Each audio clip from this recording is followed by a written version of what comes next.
కుటుంబ క్షేమానికై దైవ కట్టడలు అన్నది మొదటి రోజు అంశం. దేవుని పిల్లలారా, ఈరోజు ఈ అంశం వేయడానికి గల కారణం ఏంటంటే, ప్రస్తుతం సమాజం నిలవబడడానికి మూలం,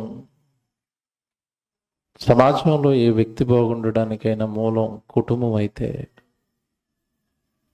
ఆ కుటుంబ విలువలు బాగోలేదు, కుటుంబాలు బాగోలేదు, కుటుంబ వ్యవస్థ నిర్వీర్యం అయిపోతుంది.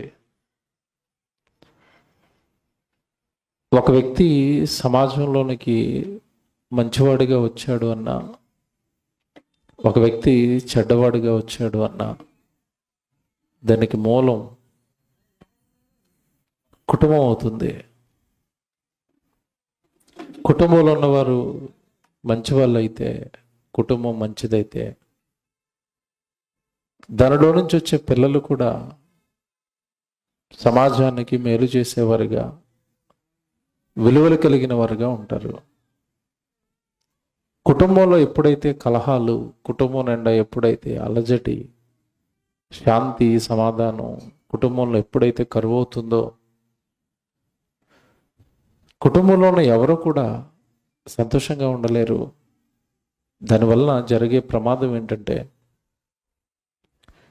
కుటుంబం ఎప్పుడైతే బాగోదో మనసు బాగోదు, మనసు ఎప్పుడైతే బాగోదో దేవుడి మాటలు హృదయానికి ఎక్కవు.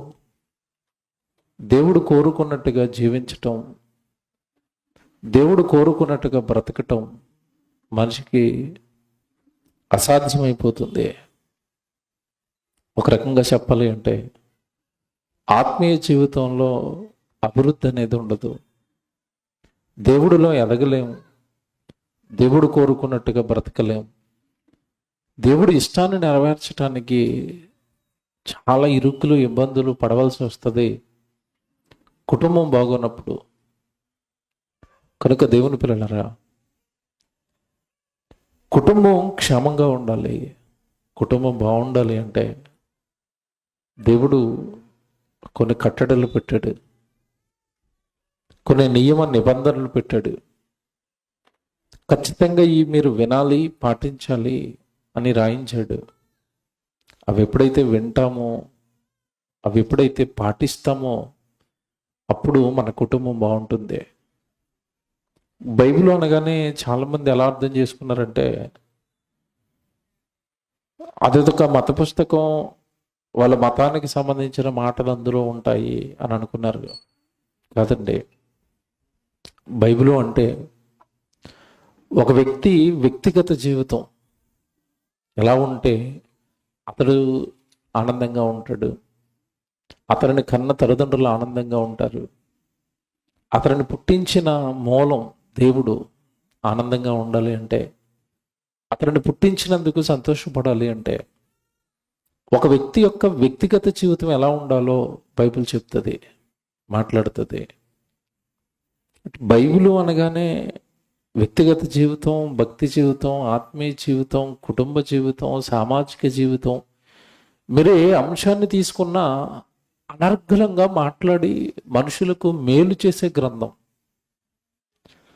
వ్యక్తుల జీవితాలను నిలబెట్టే గ్రంథం, కూలిపోయి కుమిలిపోతున్న కుటుంబాలకు ఆశ చూపించే గ్రంథం, మార్గాన్ని చూపించే గ్రంథం, విసిగిపోయి నలిగిపోతున్న వాళ్ళకి మంచిని చూపించి వాళ్ళ జీవితంలో మళ్ళా వెలుగులు నింపే గ్రంథం బైబిల్. చాలామంది కుటుంబాలను బాగు చేసింది, బాగు చేస్తుంది. శక్తి దైవ గ్రంథానికి ఉంది, దేవుడి మాటకు ఉంది.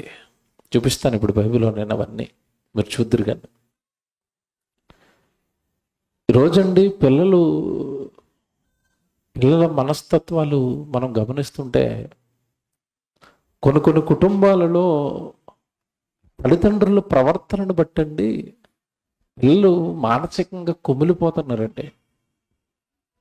తల్లిని తండ్రిని కళ్ళతో అలా చూస్తూ, అంటే వాళ్ళు తిట్టుకోవటం, వాళ్ళు కొట్టుకోవటం, ఒకరి మీద ఒకరు దూషించుకోవటం, ఒకరి మీద ఒకరు పగల పెంచుకోవటం, ఎవరు అంటే భార్య మీద భర్తకి పగ, భర్త మీద భార్యకి పగ, భార్య మీద భర్తకి ద్వేషం. ఏమండి, భార్యకి భర్త మీద ద్వేషం, భర్తకి భార్య మీద ద్వేషం. ద్వేషాలు, పగలు, కక్షలు, కుట్రలతో ఏమండి ఒకరినొకరు తిట్టుకుంటుంటే, కొట్టుకుంటుంటే, రకరకాలుగా ఒకరి మీద ఒకరు పోరాటాలు చేసుకుంటుంటే, వాళ్ళిద్దరినీ సమానంగా చూస్తూ పెరిగిన పిల్లలండి వాళ్ళ మధ్యలో వచ్చిన వివాదాలకు, వాళ్ళ మధ్యలో జరుగుతున్న ఈ గొడవలకి నలిగిపోతున్నారు పిల్లలు, తట్టుకోలేకపోతున్నారు. మా అమ్మ ఎందుకు ఇలాగైపోయిందని ఓ చిన్న గుండె ఆవేదన, మా నాన్న ఎందుకు ఇలాగైపోయాడు, అసలు మా ఇంట్లోనే ఎప్పుడు ఎందుకు గొడవలు జరుగుతాయి, వాళ్ళ కుటుంబం బాగుంది, వాళ్ళ పిల్లలు సంతోషంగా ఉన్నారు, మా కుటుంబం ఏంటి ఇలా ఉంది, మా కుటుంబంలో ఏంటి గొడవలు, మా కుటుంబంలో ఏంటి మాకు ఈ బాధలు అని ఆ చిన్ని హృదయాలు నలిగిపోతున్నాయి. వాళ్ళ మనసులో ఏమనుకుంటున్నారు తెలుసండి, పైకి చెప్పలేరు వాళ్ళు. ఈ బాధ ఏంటి మాకు, ఈ కుటుంబంలో ఏంటి మాకు మా అశాంతి ఏంటి, వీళ్ళిద్దరు ఎలాగున్నారు.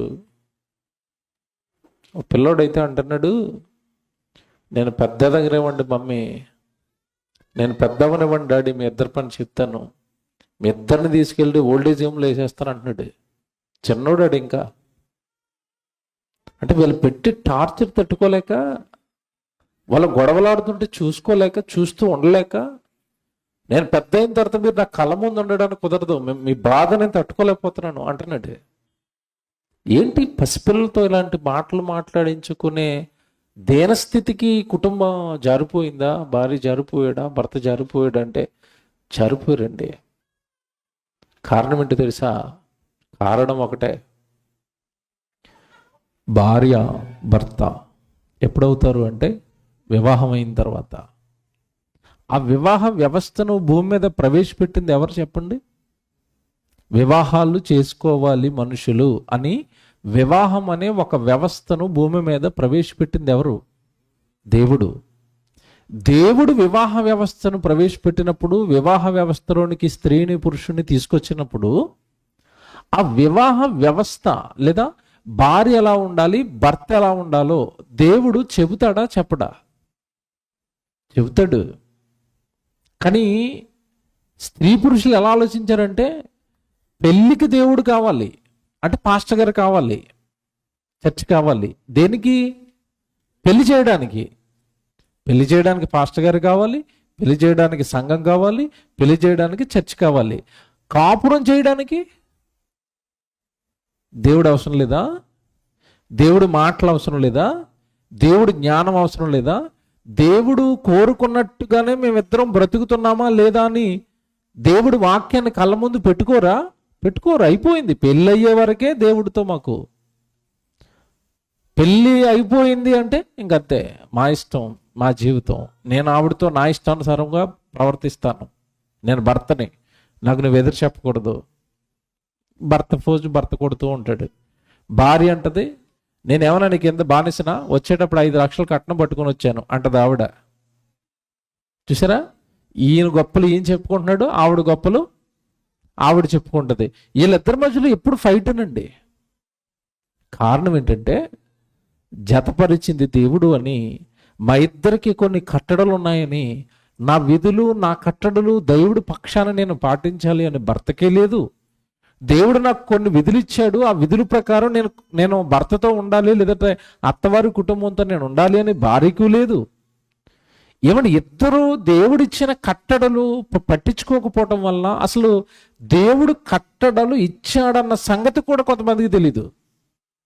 నా ఇష్టానుసారంగా నేను మాట్లాడతాను, నా ఇష్టానుసారంగా నేను ప్రవర్తిస్తాను. అవదండి, కుటుంబం బాగోదు. మళ్ళా చెప్తున్నాను, కుటుంబం ఎప్పుడైతే బాగోదో దేవుడిలో మీరు అస్సలు బాగోరు. నేను మాట్లాడుతానండి, భార్యకి భర్తకి సత్సంబంధాలు లేనప్పుడు, గొడవలు జరుగుతున్నప్పుడు, భార్య ఒకతే గుళ్ళోకి వచ్చి మనస్ఫూర్తిగా వాక్యం వినగలుగుతుందా? వింటదా చెప్పండి? మనస్ఫూర్తిగా దేవుడిని ఆరాధించగలుగుతుందా? హృదయపూర్వకంగా దేవా అనగలుగుతుందా? అంటదా? మీరు చెప్పండి, అంటదా? అనదు. అలాగే భర్త కూడా వస్తాడు గుడికి, కూర్చుంటాడు చివర. వాక్యం చెబుతుంటే ఆలోచనలన్నీ ఎక్కడ తిరుగుతాయి చెప్పండి? కుటుంబంలో జరుగుతున్న గొడవల చుట్టూ తిరుగుతాయి. తిరగదా? వాక్యం వింటాడు అనుకుంటున్నారా? ఏదో ఆదివారం గనక, తప్పదు గనక, బాప్తిస్మం తీసుకున్నాం గనక ఆచారబద్ధంగా వచ్చి చర్చిలో కుర్చీలో కూర్చుంటాడే తప్ప హృదయం మాత్రం దేవుడి మీద ఉండదు, హృదయం మాత్రం ఆరాధన మీద ఉండదు, హృదయం చెప్పుబడుతున్న వాక్యం మీద ఉండదు. ఆ గొడవల చుట్టూ తిరుగుతూ ఉంటుంది, మనసు బాగోదు. ఇప్పుడు కుటుంబంలో జరుగుతున్న ఈ భయంకరమైన గొడవలు కానీ, భయంకరమైన పరిస్థితులు కానీ చివరికి దేవుణ్ణి మనం సరిగా ఆరాధించుకోలేని పరిస్థితికి తీసుకొస్తాయి నిన్ను. దేవుడి దగ్గరే కదండి. మీరు చూడండి, కుటుంబంలో మనశ్శాంతి లేనప్పుడు అతను ఉద్యోగం కూడా సరిగా చేయలేడు. చేస్తాడా? చేసే పని సరిగా చేయలేడు. రోడ్డు మీద వెళ్తున్నప్పుడు బండి నడుపుతాడా? అదేదో ఆలోచించుకుంటే బండి నడుపుతాడు, ఎవరినో గుద్దేస్తాడు, లేదా ఎవడో వచ్చి వీడిని గుద్దేస్తాడు. కారణం ఏంటంటే మనస్సు నిండా ఒక రకమైన బాధ నిండుకుపోయింది.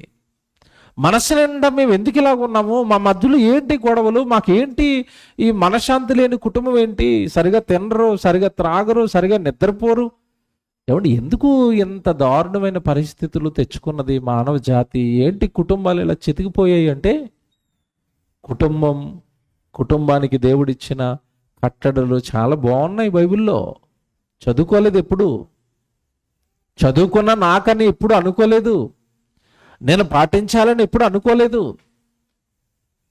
ఏమంటే ఒకప్పుడు అండి, మీకు తెలియదు కాదు, మన చిన్నతనంలో ఈ సినిమా వాళ్ళు కాస్త కోస్త మంచి సినిమాలు తీసేవారు, కుటుంబాన్ని నిలబెట్టే సినిమాలు తీసేవారు. 12 కాపురానికి 12 సూత్రాలు విన్నారా? బాగా బ్లాక్ అండ్ వైట్ సినిమా ఇది. ఏంటంట? 12 కాపురానికి 12 సూత్రాలు. అంటే ఒకప్పుడు కాపురాన్ని నిలబెట్టే సినిమాలు, ఇప్పుడు కాపురాలను కూల్చేసే సినిమాలు. భర్తకు తెలియకుండా అక్రమ సంబంధం ఎలా పెట్టుకోవాలో సినిమా తీస్తాడు వీడు. ఇంట్లో అమ్మనాన్నలకి చెప్పకుండా ప్రేమ వివాహం చేసుకుని ఎలా పారిపోవాలి, అమ్మనాన్నని ఎలా ఎదిరించాలో సినిమాలు తీస్తాడు ఇప్పుడు. ఇప్పుడు సినిమాలండి, ఇప్పుడు సినిమాలన్నీ కూడా పాడు చేసేవి, నాశనం చేసేవి. కృష్ణ గారు కొడుకండి, చిన్నోడు. అప్పట్లో నా చిన్నప్పుడు అదే సినిమా వచ్చేది. మహేష్ బాబు చిన్నగా ఉండి ఒక కుటుంబాన్ని నిలబెడతాడు. కొడుకు దిద్దిన కాపురం తెలుసు కదా? కొడుకు దిద్దిన కాపురం అంటే కొడుకు కాపురాన్ని ఏం చేశాడు? నిలబెట్టాడు. ఇప్పుడు కొడుకుని చూపిస్తాను నేను. వార్త బాబు, కొడుకులు కాపురాన్ని నిలబెట్టాలి అంటే పిల్లలు అమ్మనాన్నలు బాగుండాలి, అమ్మనాన్నలు కలిసి ఉండాలి, అమ్మనాన్నలు హ్యాపీగా ఉండాలి, అమ్మనాన్నలు సంతోషంగా ఉండాలి అని కోరుకోవాలి. అంతే కదండి, ఏ కొడుకైనా అలా ఉండాలి. బాబు, నేను ఒక న్యూస్ పంపించాను, కొడుకు గురించి న్యూసే ఇది కదా నన్ను. ఇంకోటి అదే పున్నామ నరకం. వెనక్కి వెళ్ళు, ఇది ప్లే చేయి. మీరు ఇది చూడండి, టైటిల్ ఎందుకు వేసామంటారండి? ఈరోజు కుటుంబాల పరిస్థితి ఇలా ఉంది. మగపిల్లాడే పుట్టాలని కోరుకుంటారు కొంతమంది. ఎందుకంటే పుత్రుడు పున్నామ నరకం నుంచి తప్పిస్తాడు అని తల్లిదండ్రులు భావిస్తుంటారు. కానీ ఓ సుపుత్రుడు మాత్రం కన్న తండ్రిని కిరాతకంగా చంపేశాడు. చెడు వ్యసనాలకి బానిసై ఆ మత్తులో తూగుతూ దుర్మార్గానికి తెగబడ్డాడు. ఉమ్మడి నిజామాబాద్ జిల్లాలో జరిగిన ఈ దారుణం సభ్య సమాజాన్ని ఉలిక్కి పడేలా చేసింది. కామారెడ్డి మండలం లింగాపూర్ కి చెందిన ఇతను నిఖిల్. వడ్ల భాస్కర్, నర్సవ్వ దంపతుల ఏకైక సంతానం. బిడ్డ ప్రయోజకుడు కావాలని కన్నవాళ్లు ఆశపడ్డారు. ఖర్చుకి వెనకాడకుండా చదివించారు. కానీ నిఖిల్ కు మాత్రం చదువు అబ్బలేదు. గల్ఫ్ కి పంపిస్తే ఏదో ఒక ఉద్యోగం చేసుకుని తన కాళ్లపై తాను నిలబడతాడని భావించారు. కానీ పట్టుమని 3 నెలలు కూడా అక్కడ ఉండలేకపోయాడు. తిరిగి స్వగ్రామానికి వచ్చాడు. ఇక్కడైనా ఏదైనా పని చేసుకుంటాడని అనుకున్నారు. కానీ చెడు వ్యసనాలకు బానిసై అమ్మ నాన్నలకు భారంగా మారాడు.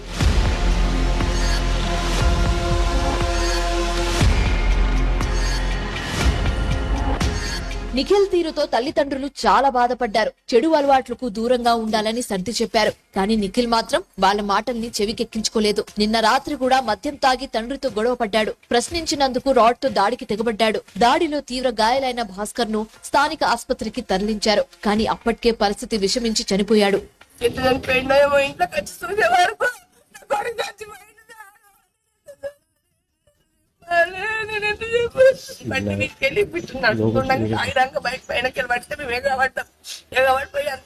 నా కొడుకును.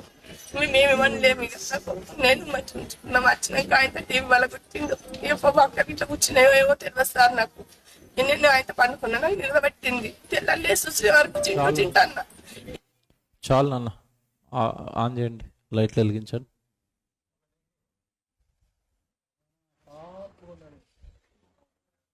లైట్ చూపించండి, మళ్ళీ ఆయన ముట్టుకుంటాడు. ఓకే, చూసారా ఏమర్థమైందండి మీకు న్యూస్?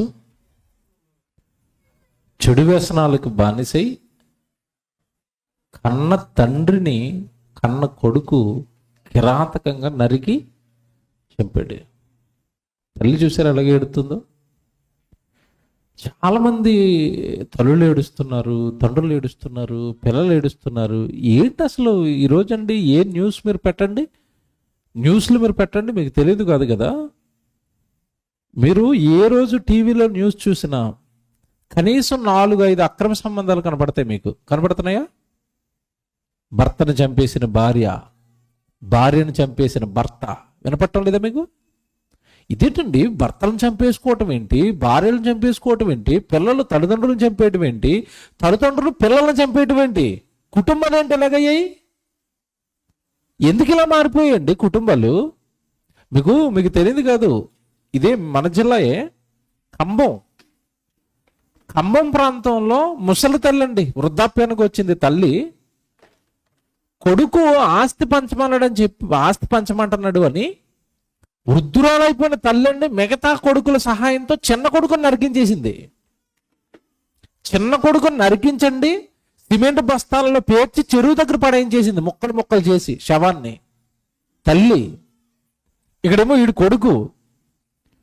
వార్తలన్నీ చూపించలేను కదా, మీరు రోజు చూస్తున్నారు కదా, గుర్తు చేస్తున్నాను. ఇవన్నీ న్యూస్లో వచ్చిన వార్తలు చెప్తున్నాను నేను మీతో. తల్లిని చంపటం ఏంటి, తండ్రిని చంపటం ఏంటి, పిల్లల్ని చంపేయటం ఏంటి, ఏంటి చావులేంటి, అక్రమ సంబంధాలు ఏంటి? మీరు మరీ ఏమంటే నిజంగా కన్న తల్లి ఈ స్థాయికి దిగజారిపోయిందా అని అందరూ ముక్కు మీద వేలేసుకున్న వార్త అండి. మా హైదరాబాద్లోనే ఒక తల్లి 3 పిల్లలండి పెరుగులో విషం పెట్టి చంపేసింది. పెరుగన్నంలో మీరు చూశారు కదా వార్త. పెరుగన్నంలో తాను కన్న తన పిల్లలు 3నండి విషం పెట్టి చంపేసింది. అదే రోజు కూడా భర్తను చంపేయాలని ప్లాన్ చేసింది. ఆ రోజు బతికిపోయాడు, వాడు ఇంట్లో భోజనం చేయనన్నాడట. ఫ్రెండ్ కూడా పార్టీ ఇచ్చినటువంటి బిర్యానీ పార్టీ, ఆ బిర్యానీ తినడానికి వెళ్ళి వాడు బతికిపోయాడండి. ఆ రోజు ఈ 3 పిల్లలు చచ్చిపోయారండి, చంపేసింది. పోలీసు వాళ్ళు అడుగుతున్నారు, నీ పిల్లలు నువ్వెందుకు చంపుకున్నావంటే అంటుంది అక్రమ సంబంధం. భర్త ఉద్యోగానికి వెళ్ళిపోయినప్పుడు ప్రియుడు ఇంటికి వస్తున్నాడట. ఆ ప్రియుడు ఇంటికి వస్తున్నప్పుడు వీడు ఎవడో అని పిల్లలు ప్రశ్నిస్తున్నారట. నాన్న కదా మన ఇంట్లో ఉండాలి, వీడు ఎవడు అని అడుగుతున్నారని ప్రియుడి కోసం అండి తాను కని పెంచిన 3 పిల్లలకి ఏం పెట్టి చంపేసింది? విషం. తింటండి, పిల్లల్ని చంపేస్తున్నారు, తల్లులను చంపేస్తున్నారు, తండ్రులు చంపేసుకుంటున్నారు. ఏంటలా దిగజారిపోయాయి కుటుంబాలు? ప్రేమలు లేకుండా ఇంత కర్కశంగా ఎందుకు తయారయ్యాయి అంటే ఒకటేనండి, కుటుంబాన్ని నిలబెట్టింది దేవుడండి. గర్భఫలము యెహోవా ఇచ్చు బహుమానం. ఆ బిడ్డలనిచ్చింది దేవుడండి. జతపరిచింది దేవుడే, బిడ్డలనిచ్చి కుటుంబంగా చేసింది దేవుడే. ఈ కుటుంబాలు ఎందుకు ఇలా నాశనం అయ్యాయి అంటే కుటుంబాలలో దేవుడు లేడు గనక నాశనం అయ్యాయి. కుటుంబానికి యజమాని ఉండాలి. నా కుటుంబానికి ఒక యజమాని ఉండాలి. మీ కుటుంబానికి ఒక యజమానుడు ఉన్నాడు. ఎవరా యజమానుడు? దేవుడు. ఆ యజమానుడికి భయపడిన కుటుంబం బాగుంటుంది. ఆ యజమానుడికి భార్య భయపడాలి, ఆ యజమానుడికి భర్త భయపడాలి, ఆ యజమానుడికి పిల్లలు భయపడాలి, ఆయన ఇచ్చిన కట్టడలకు భయపడాలి. అప్పుడు కానండి కుటుంబ వ్యవస్థ బాగుపడదండి. నిర్వీర్యం అయిపోయిందండి. 6 నెలలకే విడాకులని మీరు చూడటం లేదు వార్తలు? పెళ్ళైన 6 నెలలకే కోట్లు ఎక్కేస్తున్నారు, మాకు విడాకులు ఇచ్చేయండి, ఆడు మంచోడు కాదు అంటుంది. 6 నెలలకే విసిగిపోయావా? లేదా 6 నెలలకే అర్థమైపోయాడా? ఎంత దారుణంగా ఉన్నాయండి వ్యవస్థ. ఎంత నీచానికి దిగజారిందంటే అంత నీచానికి దిగజారిపోయింది. నిన్నగాక మొన్న ఒక వార్త చూశానండి. 6 సంవత్సరాలలో 50 పెళ్లిళ్ళు చేసుకుందట ఒక స్త్రీ. 6 సంవత్సరాలలో 50 పెళ్లిళ్ళు. ప్రొఫైల్ మార్చుకుంటుందట. ఏమంటే ఒకసారి నేను సాఫ్ట్వేర్ ఇంజనీర్లన్నీ ఇన్స్టాగ్రామ్లోకి వస్తుందట. నాకు పెళ్లి కాలేదు, నేను సాఫ్ట్వేర్ ఇంజనీర్ని 1,00,000 సంపాదిస్తున్నానని ప్రొఫైల్ పెడుతుందట. ఎప్పుడైతే ఉద్యోగం ఉంది, అందంగా కొంచెం మొహం అందంగా ఉంటుంది, బ్యూటీ పార్లర్కి వెళ్ళి ఫోటో పెడుతుంది. అంతే, కింద అందరూ రెడీ, నేను చేసుకుంటాను పిల్లల్ని. అలాగ మార్చి ఒక్కొక్కటి దగ్గర 1,00,000, 2,00,000, 3,00,000 కొట్టండి 50 పెళ్ళిళ్ళు చేసుకుందట, ఊర్లు మార్చుకుంటూ. సరే ఏంటండి ఇదంతా ఎలాగున్నారు ఏంటండి? ఇప్పుడు బైబిల్ చూపిస్తానండి. దేవుడు అంటున్నాడు, నాయనా భార్యకి భర్తకి నేను కట్టడలు పెట్టాను. కట్టడ అంటే రూల్, నియమం. అది పాటిస్తేనే ఆ కుటుంబం బాగుంటుంది అన్నాడు. సంఖ్యాకాండం 30వ అధ్యాయం 16వ వచనం చూస్తారా బైబిల్లో? సంఖ్యాకాండం 30వ అధ్యాయం 16వ వచనం అండి. ఇవి అన్నాడు అంటే చాలా చెప్పాడు. ఎక్కడి నుంచి చెప్పాడు? ఆ 30వ అధ్యాయం ప్రారంభం నుంచి చెప్పుకొచ్చాడు. ఓకేనా? జాగ్రత్తగా వినాలి బైబిల్. ఇవి అన్నాడు అంటే ఏవి అని మీకు అర్థం కావాలి అంటే ఆ 30వ అధ్యాయం ప్రారంభం నుండి చాలా చెప్పుకొచ్చాడు. భర్త ఎలా ఉండాలి, భార్య ఎలా ఉండాలి, పిల్లలు ఎలా ఉండాలి, అన్ని చెప్పుకొచ్చి చివరిలో 16లో అంటున్నాడు, ఇవి భర్తను గూర్చియు భార్యను గూర్చియు తండ్రిని గూర్చియు బాల్యమున తండ్రి ఇంటనున్న కుమార్తెను గూర్చియు యెహోవా మోషేకు ఆజ్ఞాపించిన కట్టడలు. చూసారా చివర్లో ఎలాగుందో? ఏంటంటివి? కట్టడలు. కట్టడ, శాసనం అన్నాడంతే. ఎవరెవరికి ఉన్నాయట కట్టడలు? ఇవి భర్తను గూర్చియు అంటే భర్తకు దేవుడు ఏం పెట్టాడు ఇప్పుడు? కట్టడ. కుటుంబాన్ని ఎలా పడితే అలా పరిపాలించడానికి కుదరదు. భార్యతో ఎలా పడితే అలా ఉండడానికి కుదరదు. భార్యతో ఏది పడితే చేయడానికి కుదరదు. కట్టడ ఉంది నీకు ఒక భర్తగా, మర్చిపోవద్దు. భర్తగా నీకు భర్త పొజిషన్ లేదా వివాహ వ్యవస్థలోనికి నేను తీసుకొని వచ్చి నిన్ను భర్తగా అధికారం ఇచ్చిన దేవుడికి నీ మీద కొన్ని కట్టడలు ఉన్నాయి. ఆ భర్త అనే పోస్ట్ మీద, ఆ భర్త అనే బాధ్యత మీద దేవుడు కొన్ని కట్టడలు పెట్టాడు, నియమాలు పెట్టాడు, నిబంధనలు పెట్టాడు. ఎవరికి తెలుసు? మాకెందుకు? పెళ్ళి అయిపోయిందా, మా ఇష్టానుసారం మేము కాపురం చేస్తాం, మా ఇష్టానుసారం మా కుటుంబాన్ని నడిపిస్తాం. అలాగే ఎలాగవుతుందండి? నీకు కట్టడం ఉంది కదా. ఇవి భర్తను గూర్చియు, నెక్స్ట్ ఏమనుంది అక్కడ? భార్యను గూర్చియు. చూసారా? అంటే భార్యకు కూడా దేవుడు ఏం పెట్టాడు ఇప్పుడు? కట్టడ. నీ కట్టడ నీకు తెలియకపోతే భార్యగా నీ కుటుంబం కూలిపోద్ది, నీ కుటుంబం బాగోదు, నీ కుటుంబంలో దేవుడు ఉండడు, నీ కుటుంబం వాక్యానుసారంగా భూమి మీద ఉండదు, నీ కుటుంబం 10 మందికి ఆదర్శవంతంగా నిలబడదు. ఎందుకంటే నువ్వు కట్టడలు మర్చిపోయావు, నియమాలు మర్చిపోయావు, దేవుడు పెట్టిన నిబంధన మర్చిపోయావు. ఇవి భర్తను గూర్చియు భార్యను గూర్చియు, నెక్స్ట్ తండ్రిని గూర్చియు. తండ్రి ఎలా ఉండాలి కుటుంబంలో? ఎందుకంటే నువ్వు భర్త కొద్ది రోజుల తర్వాత ఏ పోస్టులోకి వెళ్తాడు? తండ్రి అవుతాడు కదండి. బిడ్డ పుట్టగానే తండ్రి అవుతాడు కదా. తండ్రిగా నీకు కొన్ని కట్టడలు ఉన్నాయి పిల్లల ఎడల. అది తెలుసుకుంటేనే నీ పిల్లలు బాగుంటారు. ఆ కట్టడాల్లో నీ పిల్లలను నువ్వు పెంచితేనే వాడు నిన్ను ప్రేమిస్తాడు, పుట్టించిన దేవుని ప్రేమిస్తాడు, ఈ సమాజానికి కాస్త ఉపయోగపడతాడు, నీ కుటుంబానికి పేరు తెస్తాడు. మా అమ్మ మా నాన్న నన్ను గొప్పగా పెంచారు అని మీ కీర్తిని నిలబెడతాడు. ముఖ్యంగా మనల్ని అందరినీ పుట్టించిన పరలోకంలో ఉన్న దేవుడి కీర్తి వాడి వల్ల నిలబడుతుంది. ముందు కట్టడలు, రూల్స్ తెలియాలి.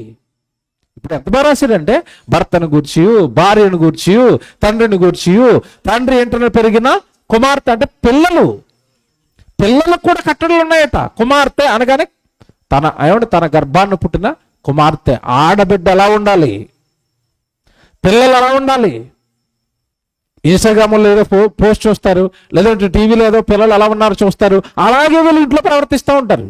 అలా కాదు పిల్లలకి చెప్తున్నాను. మీరు ఎక్కడో ఎవరినో పిల్లోడిని చూడటం, టీవీలో అలాగున్నాడు ఆ పిల్లోడు, ఈ సినిమాలో ఎలాగున్నాడు ఆ పిల్లోడు, లేదా కాలేజీలో ఆ పిల్ల అలాగుంది, నేను ఆవిడ కాపీ కొట్టి ఇలా చేస్తున్నాను కాదు. నీకు కట్టడలు ఉన్నాయి, బైబిల్ చదువుకోవాలి. పిల్లలు బైబిల్ చదవాలి అంటే నేను చెప్తున్నాను, పిల్లలకి కట్టడలు తెలియాలంటే, పిల్లలు కట్టడల్లో ఉండాలంటే ముందు కట్టడలు ఫాలో అవ్వాలని వాళ్ళకి చెప్పాల్సింది ఎవరు చెప్పండి? తల్లిదండ్రి. మనమేమో టీవీ చూస్తాం, వాడేమో భక్తిగా ఉండాలంటాం. ఆడికి ఎక్కడ వస్తుంది భక్తి? అమ్మ సీరియల్ చూస్తుందట, పిల్లలు బైబిల్ చదవాలట. చదువుతారేటిల్లు చదువుతారండి? తండ్రి ఏది చేయుట కుమారుడు చూచునో దానిని తప్ప మరి ఏది చేయుడు. నువ్వు బైబిల్ చదువు, ఇంట్లో పిల్లల్ని బైబిల్ చదవమని చెప్పు. నువ్వు ప్రార్థన చేసుకో, ఇంట్లో పిల్లల్ని ప్రార్థన చేసుకోమని చెప్పు. తల్లి తండ్రి పిల్లలు కూర్చోవాలి బైబిల్ ముందు. మన కట్టడలు ఉన్నాయట, మనకి దేవుడు శాసనాలు పెట్టాడట, అలాగే మన కుటుంబాన్ని కట్టుకోవాలట. చదువుకోవాలి ప్రతిదినం బైబిల్. తెలియకపోతే ఒక భర్తగా నన్ను ఎలాగున్నామన్నాడు అంటే, చక్కగా వాక్యం తెలిసిన దైవజనుని అడగాలి. మీ దైవజనుని అడగాలి, ఎవడు భర్తగా నేను ఎలా ఉండాలి, భార్యగా తను ఎలా ఉండాలి, పిల్లలు ఎలా ఉండాలి, మా కుటుంబం ఎలా ఉండాలి రాసినట్టు కదా దేవుడు బైబిల్లో. ఎంత బాగా రాస్తున్నాడు చూసారా? ఇవి అన్నాడు అంటే బైబిల్లో భర్తకి, భార్యకు, పిల్లలకు, తల్లికి, తండ్రికి దేవుడు ఏం పెట్టాడు? ఇప్పుడు కట్టడలు పెట్టాడండి. ఏమండి, తల్లికి తండ్రికి దేవుడు పెట్టిన కట్టడి ఏంటో తెలుసండి? మొట్టమొదటి చెప్తాను. ఇందాక తల్లి ఏడుస్తుంది కదా, కుమారుడు తండ్రిని ఏం చేశాడట? చంపేశాడట. చంపేయడానికి కారణాలు ఏం చెప్తుంది ఆవిడ? వాడు వ్యసనపరుడుగా మారిపోయాడు, త్రాగుబోతుగా మారిపోయాడు, మత్తు పదార్థాలకు బానిసైపోయాడు, చివరికి కన్న మా మీద తిరగబడ్డాడు, చివరికి కన్న మమ్మల్నే కాటేశాడు, చంపేశాడు. ఏమన్నా మాట్లాడగనా? ఒక తల్లేమో మా బిడ్డ మమ్మల్ని చంపేశాడని ఏడుస్తుంది, ఒక తల్లేమో మా బిడ్డ మమ్మల్ని వృద్ధాశ్రమంలో పడేసాడని ఏడుతుంది, ఒక తల్లేమో మమ్మల్ని మా బిడ్డ నడి రోడ్డు మీద వదిలేశాడని ఏడుతుంది. రోజు వార్తలు చూడలేదా మీరు?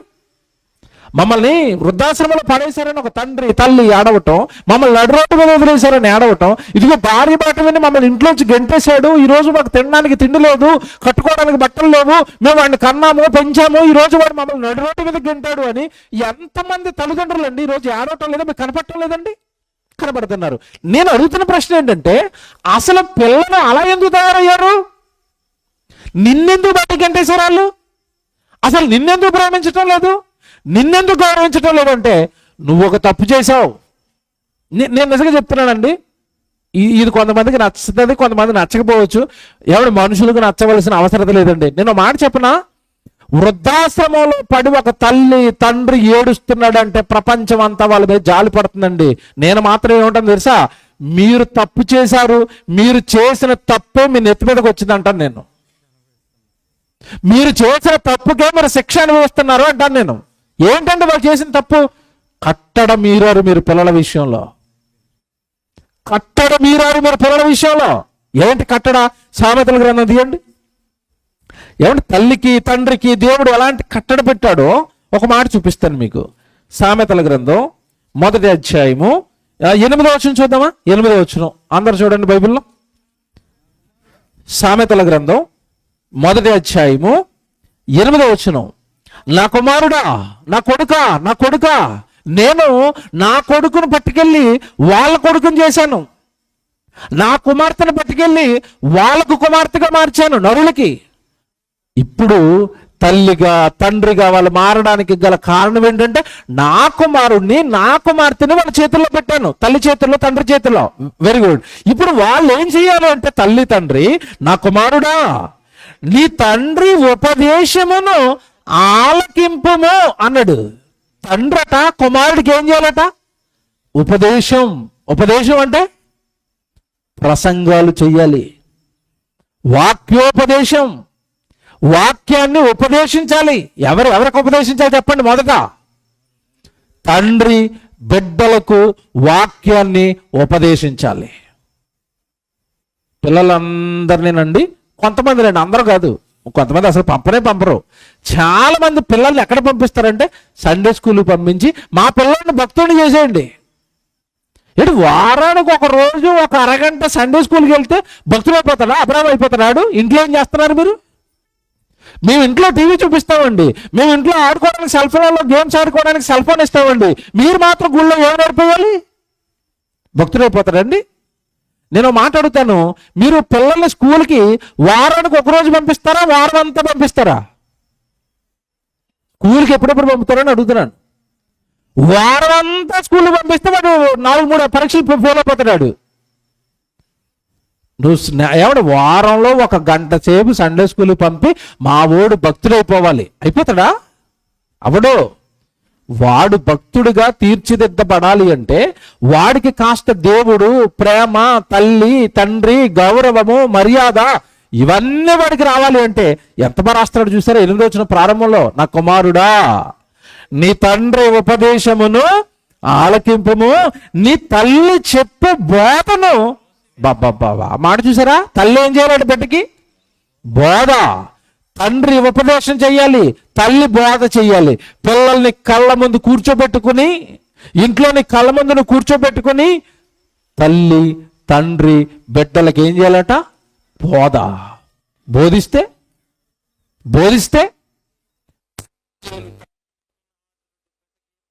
తెలుసా, దేవుడు నిన్ను కన్నది. నాకు పిల్లలు లేనప్పుడు నాకు బిడ్డలు కావాలని అడిగితే దేవుడు నాన్న నిన్ను నాకు ఇచ్చింది దేవుడు నాన్న, దేవుడు కుమారుడు రా నువ్వు, దేవుడు కొడుకు రా నువ్వు, దేవుడి కోసం చెప్పాలిరా నువ్వు, దేవుడి మందిరంలో సేవ చేయాలిరా నువ్వు చెప్పిందా తల్లి సమయాలకి? చెప్పి బిడ్డను తీసుకెళ్ళి ఎక్కడ విడిచిపెట్టింది? మందిరంలో విడిచిపెట్టింది. అంటే చిన్ననాటి నుండి బోధ చేయబట్టి ఏమంటే ఎంత మంచి భక్తుడయ్యాడండి, ఎంత మంచి గొప్ప ప్రవక్త అయ్యాడండి, ఎంతమంది రాజులను నిలబెట్టాడండి, ఎంతమందికి దేవుడు వాక్యం చెప్పాడండి, ఎంతమందికి దేవుడు భయం చెప్పాడండి, ఎంతమంది రాజులను అభిషేకించాడండి, మంచోడయ్యాడు. అలాగే మీరు తిమోతిని తీసుకోండి, చిన్నప్పటి నుంచి తల్లి తిమోతికి తిమోతి తల్లి హవ్వ చిన్నప్పటి నుంచి తిమోతికి ఏం చెప్పారట? బోధ. అతనికి యవ్వన కాలం వచ్చేసరికి తిమోతి గొప్ప సేవకుడిగా నిలబడ్డాడు. అతనికి పునాదులు బాల్యంలో పడ్డాయి, అతనికి పునాదులు ఇంట్లో పడ్డాయి, కుటుంబంలో పడ్డాయి. కానీ ఈరోజు కుటుంబంలో పిల్లలకి దేవుడి గురించిన బోధ ఎక్కడ పడుతుంది? దేవుడి గురించిన బేజాలు తల్లి నోట, తండ్రి నోట బిడ్డలకి ఎక్కడండి పడుతున్నాయి? ఒకటే మాట చెప్తాను, యేసుప్రభు ఎంత బాగా రాయించాడు వాక్యాన్ని అంటే, మీ పిల్లలకు కోపము రేపక ప్రభు యొక్క శిక్షలోను ప్రభు యొక్క బోధలోను వారిని పెంచండి అన్నడా? ఇప్పుడు మనం ప్రభు బోధలో వాడిని పెంచామనుకోండి, జాగ్రత్తగా వినండి, ప్రభు బోధలో చిన్నప్పటి నుంచి వాడిని పెంచామనుకోండి, ప్రభు బోధలో నరకమని ఉంటుందా, ప్రేమించమని ఉంటుందా? మీరు ఆలోచించండి. ప్రభు ఏం నేర్పుతాడు వాడికి? ప్రభు బోధన ఏముంటది? ప్రేమ. ప్రభు బోధన వాడికి ఏముంటది? క్షమ. ప్రభు బోధన వాడికి ఏముంటది? జాలి. ప్రభు బోధన వాడికి ఏమి నేర్చుకుంటాడు? దయ. మరి ముఖ్యంగా నీ తల్లిని నీ తండ్రిని నువ్వేం చేయాలి? సన్మానించాలి. ప్రభు వాడికి నేర్పుతాడు. నువ్వు వాడికి దేవుడి గురించి నేర్పితే ప్రభు వాడికి ఏమి నేర్పిస్తాడంటే, ఒరే మీ అమ్మరా నిన్ను కన్నది కదరా, మీ నాన్నరా నిన్ను కష్టపడి రెక్కలు ముక్కలు చేసుకుని పెంచాడు కదరా, మీ నాన్నను మీ అమ్మను వృద్ధాప్యం వరకు నువ్వు కాపాడుకోవాలరా, వాళ్ళకి తిండి పెట్టాలి, వాళ్ళకి అవసరాలకి తీర్చాలి, వాళ్ళకి బట్టలు ఇవ్వాలి, వాళ్ళను కాపాడాలి. ఎందుకంటే నువ్వు ఈరోజు బ్రతుకున్నావు అంటే, తిండి తింటున్నావు అంటే, బట్టలు కట్టుకున్నావు అంటే ఒకప్పుడు అవన్నీ నీకు ఇచ్చి నీ జీవితాన్ని నిలబెట్టింది వాళ్ళురా. నీ తల్లిని నీ తండ్రిని నువ్వేం చేయాలి? సన్మానించాలి. అలా సన్మానిస్తే నీకు మేలు కలుగుతుంది, అలా సన్మానిస్తే నువ్వు దీర్ఘాయుష్మంతుడు అవుతావు అని బిడ్డకి దేవుడు తల్లిదండ్రుల పట్ల ప్రేమ కృతజ్ఞత నేర్పిస్తాడు. ఏమండి ఈరోజు మేము దేవుళ్ళో ఉన్నాం, మా అమ్మని కానీ మా నాన్నని కానీ రోడ్డు మీద మేము ఎందుకంటే వదులుకుంటాం? సేవకులు ఉన్నారు, వాళ్ళు ఎందుకంటే వదులుకుంటారు? మా అమ్మ కదండి, మా నాన్న కదండి, వాళ్ళు జన్మని ఇవ్వబట్టి కదండి ఈరోజు ప్రభు కోసం నిలబడ్డాం, ప్రభు సన్నిధిలో ఉన్నాం. చిన్నప్పటి నుంచి వాళ్ళు ప్రభు గురించి 4 మాటలు చెప్పబట్టి కదా ఈరోజు భయంలో ఉన్నాం, భక్తిలో ఉన్నాం. ఈరోజు మా జీవితాలు బాగున్నాయి, మా కుటుంబాలు బాగున్నాయి అంటే చిన్నప్పుడు వీళ్ళు చేసిన బోధ కదా మాకు దేవుడి గురించి అని కళ్ళల్లో పెట్టుకుని చూసుకుంటారు కదండి అమ్మని నాన్నని. ఎందుకంటే వృద్ధాశ్రమాలు వేస్తారు, ఎందుకంటే నర్రోడ్ల మీద వెళ్తారు. నువ్వు చేసిన తప్పది. ఒరే చదువుకోవాలరా, ఉద్యోగం చేయాలరా, అక్కడ పక్కోడు మేడ కట్టుకున్నాడు రా, నాకు 4 మేడలు కట్టే మేడలో పెట్టాలరా అన్నావు, కానీ దేవుడి గురించి నేర్చుకోరా అన్నావా? దేవుడు వాక్యం నేర్చుకోరా అన్నావా? దేవుడి కోసం మనం పుట్టారా చెప్పాను ఎప్పుడైనా? మనం వ్యభిచారం చేయకూడదురా, మనం దొంగతనం చేయకూడదురా, మనం అబద్ధాలు ఆడకూడదురా. కారణం మనకి తండ్రి ఉన్నాడు రా, దేవుడు రా, ఆయన పిల్లలరా. మనం ఎప్పుడైనా ఇలాగా చక్కగా దేవుడు భయము భక్తి, మనం దేవుడు పిల్లడం అని వాడికి నేర్పుంటే, ఈ రోజు పిల్లలు అలా తయారవుతారా? నిన్ను నడి రోడ్డు మీద వదులుతారా? ఇవి భర్తను గూర్చియు, భార్యను గూర్చియు, తండ్రిని గూర్చియు, తండ్రి ఎంట పుట్టిన కుమార్తెను గూర్చియు దేవుడు నియమించిన కట్టడలు నువ్వు పట్టుకోలేదవి. దేవుడు నీ పిల్లలకి ఏం చేయమన్నా చేయలేదు. అందుకే వాడు నిన్ను వదిలేస్తున్నాడు చివరికి. ఏమండి ఈరోజు మీరు చూడండి, ఏ తల్లిని కదపండి, ఏ తండ్రిని కదపండి, ఒకటే గోలండి బాబోయ్, ఏటో గోల అర్థం అవ్వట్లేదు. గోల ఒకటే. ఏమన్నారు తెలుసా? పెళ్ళైన తర్వాత మా ఓడు మారిపోయాడు. వింటున్నారా? పెళ్ళైపోయిన తర్వాత మా ఓడు మారిపోయాడు. ఎందుకు మారిపోయాడు? భార్యతో ఎందుకు వెళ్ళిపోతున్నాడు నిన్ను వదిలేసి అంటే నువ్వు వాడికి ఏం చెప్పావు? చిన్నప్పటి నుంచి ఏం చెప్పావు వాడికి? చిన్నప్పటి నుంచి దేవుడి గురించి నేర్పుంటే, చిన్నప్పుడు గురించి, తల్లి గురించి, తండ్రి గురించి దేవుడు వాక్యం వాడికి నేర్పేది. వాడు నిన్ను వదలడు.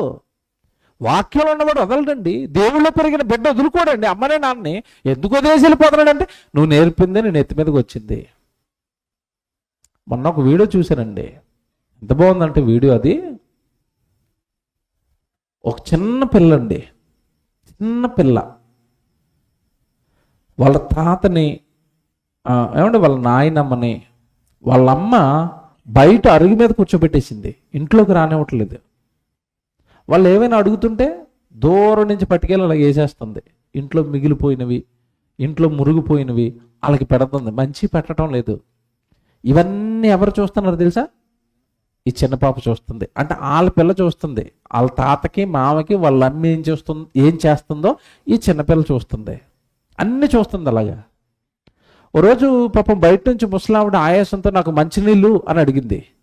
మంచినీళ్ళు అని అడగగానే వెళ్ళి ఫ్రిడ్జ్లోకి వెళ్ళి వాటర్ బాటిల్ తీసుకుని పట్టుకుని వెళ్ళిపోతుంది. అలాగా పట్టుకుని వెళ్ళిపోతుంటే వాళ్ళ అమ్మ వచ్చింది, ఎక్కడికి వెళ్తున్నావు బాటిల్ అని అడిగింది. నాయనమ్మ ఆయాస పడుతుంది, మంచినీళ్ళు ఇస్తానని అంటే, వాళ్ళకి మనం తాగే వాటర్ బాటిల్లో ఇవ్వకూడదు, మరి దేంట్లో ఇవ్వాలి? ఆ పక్కన వాళ్ళకి సెపరేట్గా ఒక గిన్నె పెట్టాను, సెపరేట్గా ఒక గ్లాస్ పెట్టాను, చివర కింద ఆటల్లో మంచినీళ్ళు పట్టుకెళ్ళి అన్నదే. పిల్లండి పాపం వాటర్ బాటిల్ లోపల పెట్టేసింది, ఆ గ్లాస్తో మంచినీళ్ళు పట్టుకెళ్ళింది, వాళ్ళ నాయనమ్మకి ఇచ్చింది, తాగింది. తర్వాత అట్టుకొచ్చండి ఆ గ్లాసు అక్కడ పెట్టకుండా వేరే ఈ పిల్లకు ఒక రూమ్ ఉంటుంది కదా సెపరేట్గా, ఆ రూములో బీరువాలో దాస్తుంది. ఏంటది? గ్లాసు. అలా అమ్మ వెనకాల వచ్చింది, గ్లాస్ అక్కడ పెట్టకుండా బీరువాలో ఎందుకు పెడతాను అని అడిగితే అంటుంది, తర్వాత నీకు ఇవ్వాలి కదమ్మా ఇందులో నీళ్ళు అన్నదే. బాగుందా? ఇప్పుడు నాయనమ్మకి ఇస్తున్నావు కదా, మరి తర్వాత నీకివ్వాలి కదా నీళ్ళు, అందుకు దాస్తున్నాను అన్నది. చచ్చూరుకుంది దెబ్బకి, ఏడుతుంది. అప్పుడు ఏమంటే నిజంగా మనం చేసేదంతా మన పిల్లలు చూడరండి. ఒరే నీ భార్య వెనకాల వెళ్ళిపోతున్నావు అంటే, ఒకప్పుడు మీ అత్తగారి దగ్గర నువ్వేం చేసావు? బాగా ఆలోచించి వెనక తిరిగి, మనకి పెళ్ళయింది, మనం మీ అమ్మతో నేను ఉండలేను పద అన్నావు, నీ కొడుకు అదే చేశాడు నీ వెనకాల వచ్చి. తప్పేముందండి? కలిసి ఉండలేరండి ఈరోజు. అత్తలో అమ్మను చూడలేరు. చూస్తారండి? అత్తలో అమ్మను చూస్తారా? అమ్మగారంటే ఇష్టం, అత్తగారంటే కోపం. మీ అమ్మంటే ఇష్టమా? మరి ఆవిడ నీ భర్తకు అమ్మ ఆవిడలో అమ్మని ఎందుకు చూడలేకపోతున్నావు? నేను ఉండను మీ అమ్మ దగ్గర అంటావు, మీ అమ్మ దగ్గర అయితే ఉంటావు వెళ్ళి. ఆ అమ్మ కూడా నీ భర్తకు అమ్మే. ఆవిడలో కూడా ఎవరిని చూడాలో చెప్తే తెలుసా? బైబిల్ చదువుకుంటే రూతు అత్తను ఏమని పిలుస్తుంది? అమ్మ. రూతును ఏమని పిలిచింది అత్త? నా కుమార్తెలారా కోడల్ని కూతురు అన్నది. ఎంత బాగుంటుందండి కుటుంబం. కోడల్ని కూతురులో అత్త చూస్తే, అత్తను అమ్మలా కోడలు చూస్తే కుటుంబం బాగుంటుందో మీరు చెప్పండి. అత్త కోడలు సెట్ అవ్వాలంటే రూతు గ్రంథం చదువుకోవాలా. సొంత వాళ్ళందరినీ వదిలేస్తుంది ఆ రోజు రూతు, సొంత గ్రామాన్ని వదిలేస్తుంది. అది మోయాబు దేశం, వాళ్ళంతా అనుజనులు. వాళ్ళు మోయాబు దేశంలో అన్ని జనరాలై ఉండి అత్త స్వదేశానికి వెళ్ళిపోతుంటే యెరూషలేముకి నీ వెనకాలే వస్తాను, నీ దేవుడే నా దేవుడిక, నీ జనాంగమే నా జనాంగం అని ఏమంటే వృద్ధాప్యంలో ఉన్న అత్త మీద జాలి పడుతుంది. ఎందుకంటే అత్తకి ఎవరు లేరు కదా, భర్త చచ్చిపోయాడు, కొడుకులు కూడా చచ్చిపోయారు. ఈ ఒంటరిగా వెళ్ళి ఎలా బతుకుతుంది ఒకత్తేను? అత్త మీద ఎంత ప్రేమ అండి రూతుకి. అత్తను ప్రేమించిందండి కోడలు. బైబిల్ చదువుకుంటే అత్త అలా తయారవుతుంది. బైబిల్ చదువుకుంటే ప్రతి కోడలు అలా తయారవుతుంది. అత్త కోడలు బాగుండాలంటే బైబిలు, భార్య భర్త బాగుండాలంటే బైబిలు, పిల్లలు తల్లిదండ్రులు బాగుండాలంటే బైబిలు. బైబిల్ అండి సమస్తానికి ఏమండి మార్గదర్శకం, సమస్త సమస్యలకు పరిష్కారం బైబిలే. బైబిలే. మాట చెప్తాను ఈరోజు. వివాహం అయిన తర్వాత మీరు చూడండి, వివాహం అయిన తర్వాత ఈరోజు ఎలా ఉందంటే కరెక్ట్గా నెలకే స్టార్ట్ అవుతాయి వాళ్ళిద్దరి మధ్యలో. ఏంటవి? గొడవలు గొడవలు గొడవలు. కుట్టేస్తారు, తిట్టేసుకుంటారు, తన్నుకుంటారు, బట్టలు చింపేసుకుంటారు, ఇంట్లో ఉన్న సామాన్లు ఎడగొట్టేస్తారు. అంతే. నెలకే ఇవి పెట్టి సర్దుకుని ఇంటికి వచ్చేద్ది. అమ్మ నేను వచ్చేసాను, ఆయన మంచోడు కాదు. ఏమండి ఈరోజు మీకు మాట్లాడుతాను, జాగ్రత్తగా వినండి. బైబిల్ బాగా చదువుకోవాలి. మళ్ళీ చెప్తున్నాను, ఇక్కడ పెళ్లి చేసుకున్న వాళ్ళు ఉన్నారు, పెళ్లి కాబోతున్న వాళ్ళు ఉన్నారు. మీరందరూ జాగ్రత్తగా వినండి. సమాజం ఏమనుకుందంటే పెళ్లి చేయడానికి వయసు వస్తే చాలు అనుకున్నారు. అంతేనా? పెళ్లి చేయడానికి ఏమొస్తే చాలు? వయసు వస్తే చాలు పెళ్లి చేసేద్దాం అనుకున్నారు. కాదు, వయసుకి వచ్చే ముందు, పెళ్లికి ముందు, పెళ్లి చేసుకోబోతున్న పురుషుడికి, పెళ్లి చేసుకోబోతున్న ఆ స్త్రీకి, యవ్వనానికి వచ్చిన కుమారుడికి కుమార్తెకి బైబిల్ వచ్చి ఉండాలి. అప్పుడే వాళ్ళు పెళ్లికి వెళ్ళాలి. మళ్ళా చెప్తాను, జాగ్రత్తగా వినండి. వీడు బైబిల్ నేర్చుకున్న తర్వాత పెళ్లి చేసుకోవాలి. ఈ కుమార్తె బైబిల్ నేర్చుకున్న తర్వాత పెళ్లి చేసుకోవాలి. అలా చేసుకుంటే వాళ్ళ కాపురాలు బాగుంటాయి. ఎందుకో తెలుసా? బైబిలు ఇటు కుమార్తెకు కానీ, పురుషుడికి కానీ, ఇటు స్త్రీకి కానీ కుటుంబం బాగుండాలి అంటే, వాళ్ళ వివాహ జీవితం బాగుండాలి అంటే ఒకటి మీకు మస్ట్ అండ్ షుడ్గా ఇది ఉండాలి అని చెప్పింది. అదేంటంటే అందం ఉండాలని చెప్పలేదు, వయసు వచ్చేయాలని. ఏమంటే వయసు గురించి చెప్పలేదు, వయసు ఎలాగో ఆటోమేటిక్గా వస్తుంది. ఏమంటే ఈరోజు యవనస్తులు వివాహం చేసుకోవాలనుకుంటే అవతల వ్యక్తులు ఏం వెతుక్కుంటారంటే వయసు వెతుక్కుంటారు, అందం వెతుక్కుంటారు. నెక్స్ట్ ఏం వెతుక్కుంటారు చెప్పండి? ఆస్తి. అంతేనా? మొదట అందం, రెండు ఆస్తి, తర్వాత ఏం చదువుకున్నాడు, ఏ ఉద్యోగం. ఇవి క్వాలిఫికేషన్లు. కుమార్తె ఎత్తుకునేవి, కుమారుడు ఎత్తుకునేవి, ఇద్దరు అవే ఎత్తుకుంటున్నారు. ఆడపిల్లని ఇవ్వాలనుకున్నప్పుడు తల్లిదండ్రులు ఎలా ఆలోచిస్తున్నారు ఈరోజు అంటే, అతనికి ఇల్లుందా, మా అల్లుడు గారికి మంచి ఇల్లుందా, ఆస్తి ఏమైనా ఉందా, పొలం ఉందా, ఏ ఉద్యోగం చేస్తున్నాడు, ఏం చదువుకున్నాడు, ఇవే. అంతకు మించి ఒక ముక్క అడగరు. అతనికి గవర్నమెంట్ జాబ్ అని చెప్పారనుకోండి, అసలు అతని గురించి ఏమి ఎంక్వైరీ కూడా చేయరు. ముహూర్తాలు ఎప్పుడు పెట్టుకుందాం అంటారు, అంతే. ఏముంటే చాలు, ఇప్పుడు గవర్నమెంట్ జాబ్ ఉంటే చాలు. పిల్లలు ఎత్తుకునేటప్పుడు కూడా ఏమడుగుతారు చెప్పండి? పిల్ల అలాగ ఉంది, అందంగా ఉందా, ముక్కు బాగుందా, కళ్ళు బాగున్నాయా, జడ కింద వరకు ఉందా, వంట చేస్తుందా, అంతే చాలు, మాకు వచ్చేయండి, పెళ్లి చేసుకుంటాం. కుమార్తెకు కుటుంబం బాగుండాలి అంటే ఏముండాలని దేవుడు అంటున్నాడో బైబిల్ తీయండి. సామెతల గ్రంథం 14వ అధ్యాయం 1వ వచనం తీయండి. ఇప్పుడు ఇది పురుషుల జాత చదువుకోలా. సామెతల గ్రంథం 14వ అధ్యాయం 1వ వచనం. జ్ఞానవంతురాలు తన ఇల్లు కట్టుకుంటది, మూఢురాలు తన చేతులతో తన ఇంటిని ముక్కలుగా చేసి పెళ్లి చేసిన 4 రోజులకి వేరు కాపురం పెట్టిస్తుంది. అది అక్కడ ఉన్న వాక్యానికి అర్థం. మళ్ళీ చదువుతారా? సామెతల గ్రంథం 14వ అధ్యాయం 1వ వచనం. జ్ఞానవంతురాలు తన ఇల్లు కట్టుకుంటుంది. అంటే మేడ కట్టుకుంటుంది, డాబా కట్టుకుంటుంది, పెంకుటిల్లు కట్టుకుంటుంది అనుకుంటున్నారేమో. ఇల్లు అంటే ఇల్లు కాదు, అక్కడ కుటుంబం. భర్తను నిలబెట్టుకుంటది, భార్య భర్తను నిలబెట్టుకుంటది, అత్తను నిలబెట్టుకుంటది, మామయ్యను నిలబెట్టుకుంటది, కుటుంబానికి అంతా మేలు చేస్తుంది, మంచి చేస్తుంది. వాళ్ళందరినీ దేవుడి దగ్గర కూర్చోబెడుతుంది. సాయంత్రం అయ్యేసరికి రండి కుటుంబం అంతా ప్రార్థన చేసుకుందాం, ఏమండి, ఒక స్త్రీ కుటుంబాన్ని కట్టగలదా? కడతదా? కట్టదా? కుటుంబంలో రాత్రి ఎవరు నిద్రపోవాలి అన్న కీ ఒకరి చేతుల్లో ఉంటుంది. ఎవరి చేతుల్లో చెప్పండి? స్త్రీ చేతుల్లో ఉంటుంది. ఎలా చెప్పండి? ఆడు నిద్రపోవాలంటే ముందు ఏం చేయాలాడు? భోజనం చేయాలి. భోజనం చేయాలంటే వంట ఎవరు చేయాల? ఈవిడే. డైనింగ్ టేబుల్ మీదకి ఫుడ్ రావాలి అంటే మీరు అందరూ నోరు పూసుకుని ఇక్కడ కూర్చొని ప్రార్థన చేస్తేనే భోజనం పెడతానంటే ప్రార్థనకు రారా? వస్తారా? చెప్పండి, ఇప్పుడు నిజంగా చెప్పండి, వస్తారా రారా? మీరందరూ ప్రార్థన చేసిన తర్వాత నేను భోజనాలు తెస్తాను కిచెన్లోంచి, నేను తేనప్పుడు వరకు అంటుంది అనుకోండి, ప్రార్థనకు వస్తారా రారా? చెప్పండి, ఎందుకు రారండి? మీరు ప్రార్థనకు రాలేదా, రేపు సారి ఎట్టను అందనుకోండి, ఎందుకు రా బాబు ఆవిడ గొడవ వెళ్ళి ప్రార్థన చేసుకుందాం, మంచిదే కదా ఆవిడ చెప్తున్నది. ఎప్పుడైనా స్త్రీ ఇలా రూల్ ఎడుతుందా? ఇంట్లో ఏ స్త్రీ అని అలా రూల్ ఎడుతుందండి? ఇదిగో మీరు ప్రార్థన చేసి వాక్యం చదివి కుటుంబంలో ఉన్న అత్తయ్య, మామయ్య, మరిది ఎంతమంది ఉన్నారు, మీరు అందరు రావాలి, అక్కడికి కూర్చోవాలి, అక్కడ ప్రార్థన చేసుకోవాలి, తర్వాత నేను భోజనం తెస్తాను అన్నదనుకోండి, మొదట్లో కాస్త ఇబ్బంది పడినా తర్వాత ఆవిడ చేసిన పనిని బట్టి కుటుంబం అంతా ఏమైపోతుంది చెప్పండి? నిజంగా మంచి పిల్ల మా ఇంట్లోకి వచ్చిందండి, నిజంగా దేవుడు ఒక భక్తురాలను మా ఇంట్లో పంపించాడండి, ఈ బిడ్డ వచ్చిన తర్వాత మా ఇంట్లో ప్రార్థన స్టార్ట్ అయ్యండి, ఈ బిడ్డ వచ్చిన తర్వాత అందరం వాక్యం చదువుతున్నామండి, ఈ బిడ్డ వచ్చిన తర్వాత మోకాళ్ళు వేసి ప్రార్థన చేస్తున్నామండి, ఈ బిడ్డ వచ్చిన తర్వాత ఆదివారం ఎవరైనా లేకపోతే ఊరుకోదండి, ఆదివారం గుడికి రావాలంటే టిఫిన్ ఎట్టనంటదండి. మా జీవితాలను మార్చేసిందండి.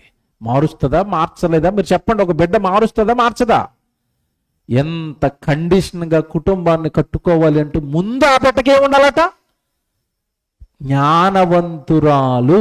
అది అంటే జ్ఞానం అంటే ఏంటి చెప్పండి? ఇప్పుడు వాక్యం తెలుసున్న బిడ్డ మీ ఇంట్లోకి వచ్చింది అనుకోండి, దేవుడిని బాగా ఎరిగిన బిడ్డ మీ ఇంట్లోకి వచ్చింది అనుకోండి, జ్ఞానవంతురాలు వచ్చింది అనుకోండి, భార్యగా జ్ఞానవంతురాలు వచ్చింది అనుకోండి, కోడలుగా అత్త ఒక మాట అంటే అత్తలో ఇప్పుడు రూతులో మారిపోయి ఎవరిని చూస్తుంది? ఆ రోజున్న నయోమిని చూస్తుంది. మా అత్తే కదండి, ప్రేమించమన్నాడు కదండి దేవుడు, మా అత్త కదండి ఓ మాట అంటదండి, మా అమ్మ అన్నప్పుడు పడ్డాను కదా, మా అత్త అన్న కూడా ఒక మాట నేను పడతాను, మా మామయ్య కదండి, మా అత్త కదండి అంటది. వాక్యం తెలియని 3 రోజులు వచ్చిందనుకోండి, ఇంట్లో మా అమ్మే తిట్టదు, నన్ను ఇంటి మీద పడుకుంటే నువ్వెవరు నన్ను తిట్టనగంటది. ఇంట్లో మా నాన్నే ఏమండు, నువ్వెవడు నన్ను అనడానికి అంటది మామయ్యని. పడతారండి అలా? ఒక మాట పడతారా? వాక్యము తెలియని వాళ్ళు మాట పడతారా? పడరు. వాక్యం తెలిసినోడు పడతాడా? పడతాడు. ఎందుకంటే వాక్యం మనకి ఏం నేర్పుతుంది? పెద్దవాళ్ళని గౌరవించు, పెద్దవాళ్ళు ఒక మాట అంటే పోలేనైనా వదిలేసి అంటది. జ్ఞానవంతురాలు, మళ్ళీ చెప్తున్నానే, జ్ఞానవంతురాలను వెతుక్కోండి. నాకు భార్యగా వాక్యం తెలిసిన అమ్మాయి రావాలి, నాకు భార్యగా చక్కగా నా కుటుంబాన్ని అంతా దేవుళ్ళో నడిపించే బిడ్డ నాకు రావాలి. జ్ఞానవంతురాలు తన ఇంటిని కట్టుకొనును. నెక్స్ట్ ఏమన్నాడు కింద? మూర్ఖురాలు, వాక్యం తెలియంది, దేవుడు అంటే ఎవరు ఎరగనిది, బైబిల్లో కట్టడలు ఉన్నాయని, దేవుడులో ఎలాగుండాలి, భర్తతో ఎలాగుండాలి, భార్యతో ఎలాగుండాలి, ఇవి ఏమి తెలియని మూర్ఖురాలు పెళ్లి చేసుకున్నాం అనుకోండి, కట్నం బాగా తెస్తుందని, కట్నం సంవత్సరంలో కరిగిపోద్ది, తర్వాత కష్టాలు ప్రారంభమవుతాయి. ఎలాంటి కష్టాలంటే ఎవరితోనూ చెప్పుకోలేని కష్టాలు. అంతే కదండి, భార్య పెట్టే పోరు చెప్పుకోగలరు ఎవడైనా? బళ్ళు మనం ఏడ్చాడనుకో, ఏడా మగవాడు సిగ్గులేదు ఏడుతున్నాం అంటారు. మా ఆవిడ బాధేస్తుందని ఎవరితో చెప్పుకుంటాడు చెప్పండి? మీకు విషయం తెలుసా? హార్ట్ అటాక్లు స్త్రీలకు వస్తాయా పురుషులకు వస్తాయా? ఎందుకు వస్తున్నాయి తెలుసా మీకు? ఎంతకాలం తెలియదు మీకు. ఆడపిల్ల అయితే దుఃఖం వస్తే ఏడ్చేస్తుందండి, వాన పడిపోయినట్టుగా దుఃఖం అంతా కింద పడిపోద్ది, ఆరిపోయింది. ఈ మగవాడి పరిస్థితి ఏంటి చెప్పండి? ఏడవలేడు, లోపల దాన్ని ఉంచుకోలేడు, అలాగ పెట్టుకుని గుండు పొడవ చచ్చూరుకుంటాడు. ఆడోళ్ళకున్న ఫెసిలిటీ కూడా లేదు పాపం వాళ్ళకి. వీళ్ళు ఏమొచ్చినా ఏడ్చేస్తారు, దుఃఖం అంటారు. ఆడికి ఎక్కడ ఉంది? ఏడుతుండే, ఏడరా ఆడదానిలాగా ఏడుపు అంటారు. మరి ఎవరితో చెప్పుకోవాలా? ఎవరితో చెప్పుకోలేడు, అలా లోపల పెట్టుకుని చచ్చిపోతున్నారండి. ఆడోళ్ళ వల్ల పురుషులు హార్ట్ అటాక్లో చచ్చిపోతున్నారు, చెప్పుకోలేరు ఎవరితోని. ఎందుకంటే ముందు పెళ్లికి ముందేమో నువ్వు ప్రేమ, నువ్వు లేకపోతే బతకలేను అంటది, తర్వాత నువ్వు ఉంటే బతకలేను అంటది. పరిస్థితులు అలాగే మారిపోతాయి 6 నెలలకే. నువ్వు ఉంటే నేను బతకలే, నా కళ్ళ ముందు కనపడకంటది. ఇంక ఇది ఎవరితో చెప్పుకోలేడు. ఇంట్లోనేమో అందరిని వదిలేసి ఈవిడ నాకు కావాలని పెళ్లి చేసుకున్నాడు. ఇప్పుడు వాళ్ళతో చెప్పలేడు ఈవిడ నన్ను తిడుతుందని. ఎరా ప్రేమ అన్నావు కదరా వాళ్ళు తిడతారు మళ్ళీ. మా ప్రేమ కంటే ఎక్కువైంది అన్నావు కదరా ఆ రోజు అంటారు వాళ్ళు. వాళ్ళ దగ్గర చెప్పుకోలేక, ఈవిడ భరించలేక చివరికి ఏదో చూసుకుంటాడు, ఏదో ట్రైనో లేదా ఫ్యానో. ఇంక ఇలాగ అయిపోయినాయండి కుటుంబాలు. 3 వాళ్ళు అక్కడ ఎంతమంది రాస్తున్నాడు చూసారా? ఏం బైబిల్ అండి, బైబిల్ మీకు ఈ రోజు కాదు 10 రోజులు చెప్పిన తరగవు అన్ని రాశాడు కుటుంబాల గురించి. ఇగో 3 రాళ్ళు, మూర్ఖురాలు తన చేతులతో తన ఇంటిని ఓడబెరికేస్తుంది. వార్తేస్తారు చూడండి, అమ్మగారిని చూపిస్తాను ఇప్పుడు. ఇదో మూర్ఖురాలు. బైబిల్లో దేవుడు ఏది రాశాడో సొసైటీలో అదే జరుగుతుందండి. మళ్ళీ చెప్తున్నానే, బైబిల్లో దేవుడు ఏదైతే రాస్తాడో సొసైటీలో అదే జరుగుతుంది. ఎందుకంటే సొసైటీలో ఉన్న మనుషులందరూ దేవుని పిల్లలే. వీళ్ళు ఏం చేస్తారో దేవుడికి ముందే తెలుసు దేవుడికి. ఎలాంటి మూర్ఖురాళ్ళు వస్తారో తెలుసు. అందుకే రాస్తున్నాడు రెండో మాట, 3 వాళ్ళు మూర్ఖురాలు తన ఇంటిని ఏం చేస్తుందట? ఓడబెరుకుంటుందంట. తన చేతులతో తానే తన కుటుంబాన్ని నాశనం చేసుకుంటుందండి. నాశనం చేసేసుకుందండి ఒక ఆవిడ. వార్త వేస్తావా? చూడండి ఆ వార్త చూడండి, అమ్మగారిని చూడండి బాగానే మీరు ఎలా ఉందో, ఎంత అమాయకురాల్లో ఉంటుంది చూడండి. మొహం చూడండి ఎంత బాగుందో. ప్లే చేయ బాబు. కాపురం చేస్తుండగా భర్త పైన భార్య పథకం ప్రకారం ప్రియుడితో కలిసి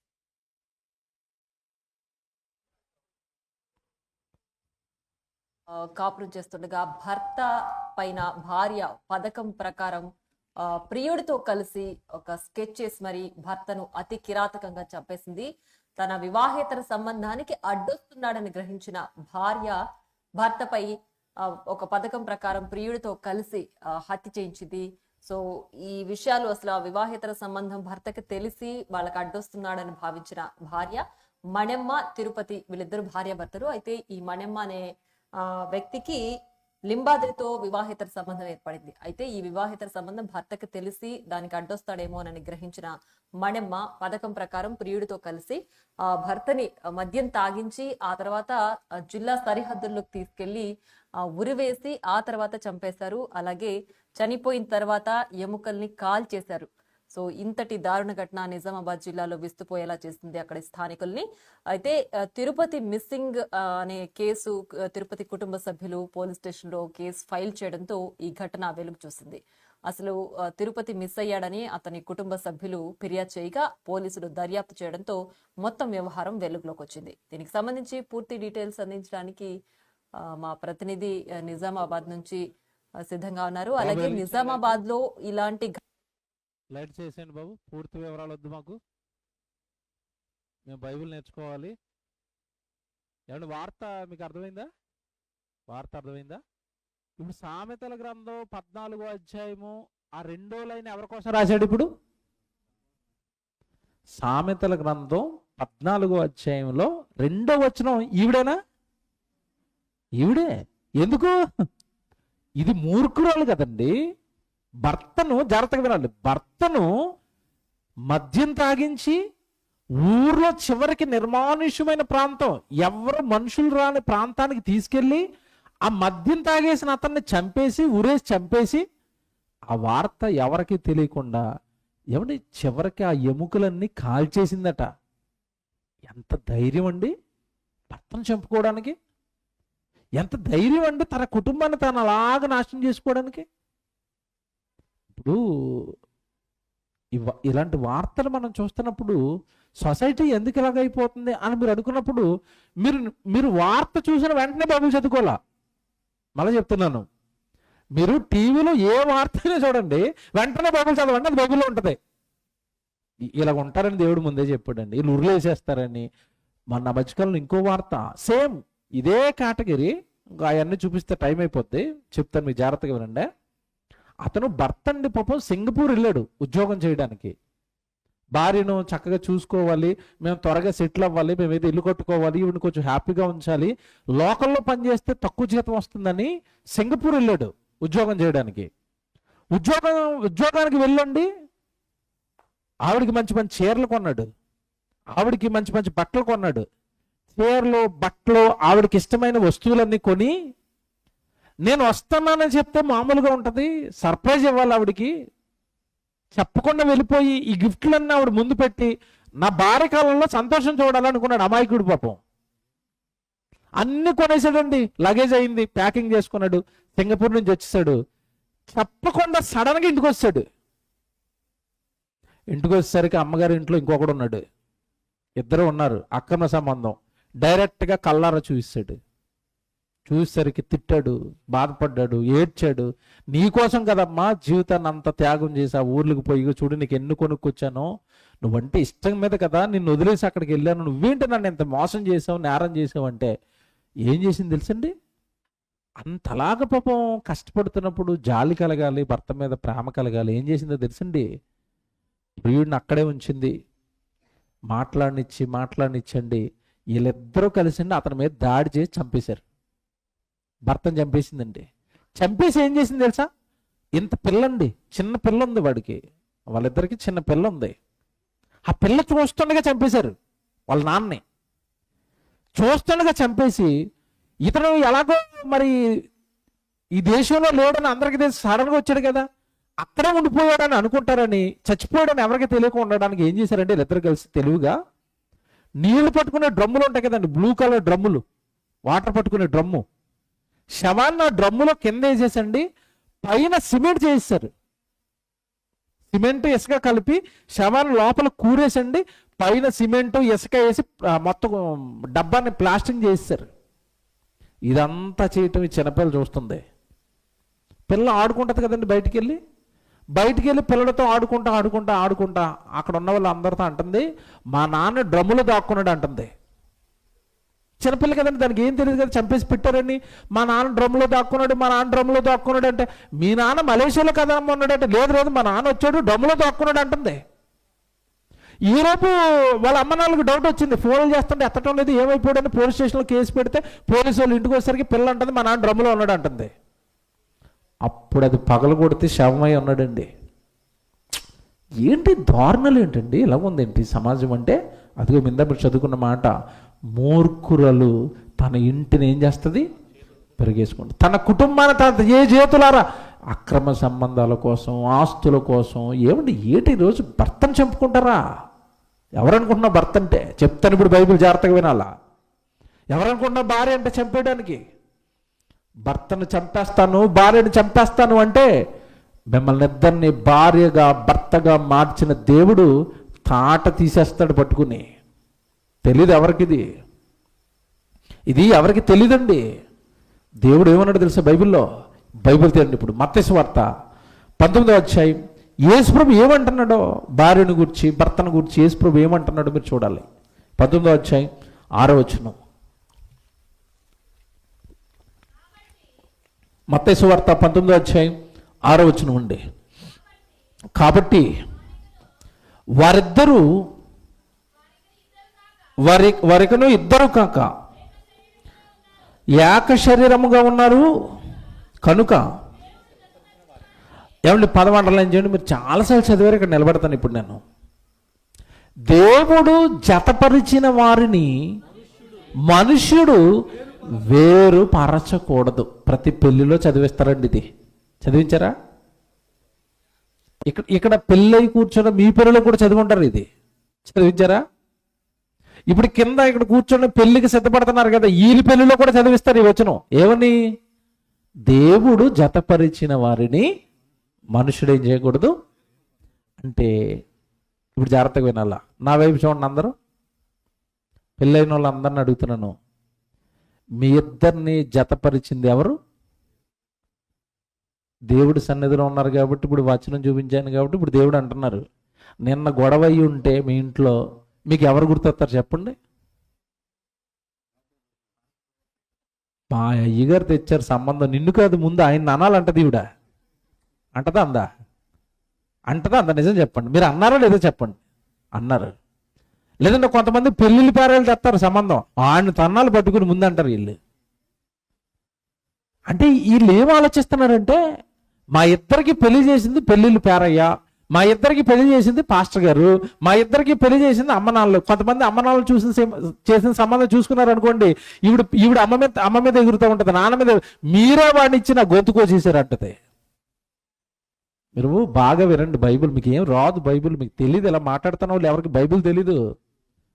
అక్కడ చూడండి, మీరు జాగ్రత్తగా ఆలోచిస్తే యేసుప్రభు అంటున్నాడు పెళ్ళి. ఇక్కడ సందర్భం ఏంటో తెలియాలి ముందు. అసలు యేసుప్రభు పెళ్లి గురించి ఎందుకు ఎత్తుకున్నాడంటే, ఆ రోజు శాస్త్రులు పరిసయ్యులు యేసుప్రభుని అడుగుతున్నారు ఏమని, అయ్యా ప్రభు నువ్వు అన్ని బాగా చెప్తున్నావు కదా, మాకు ఫ్యామిలీ గురించి ప్రశ్న అడుగుతాం మిమ్మల్ని అన్నారు, కుటుంబం గురించి అడగండి. అంటే వాళ్ళు ఏం అడిగారో తెలుసా?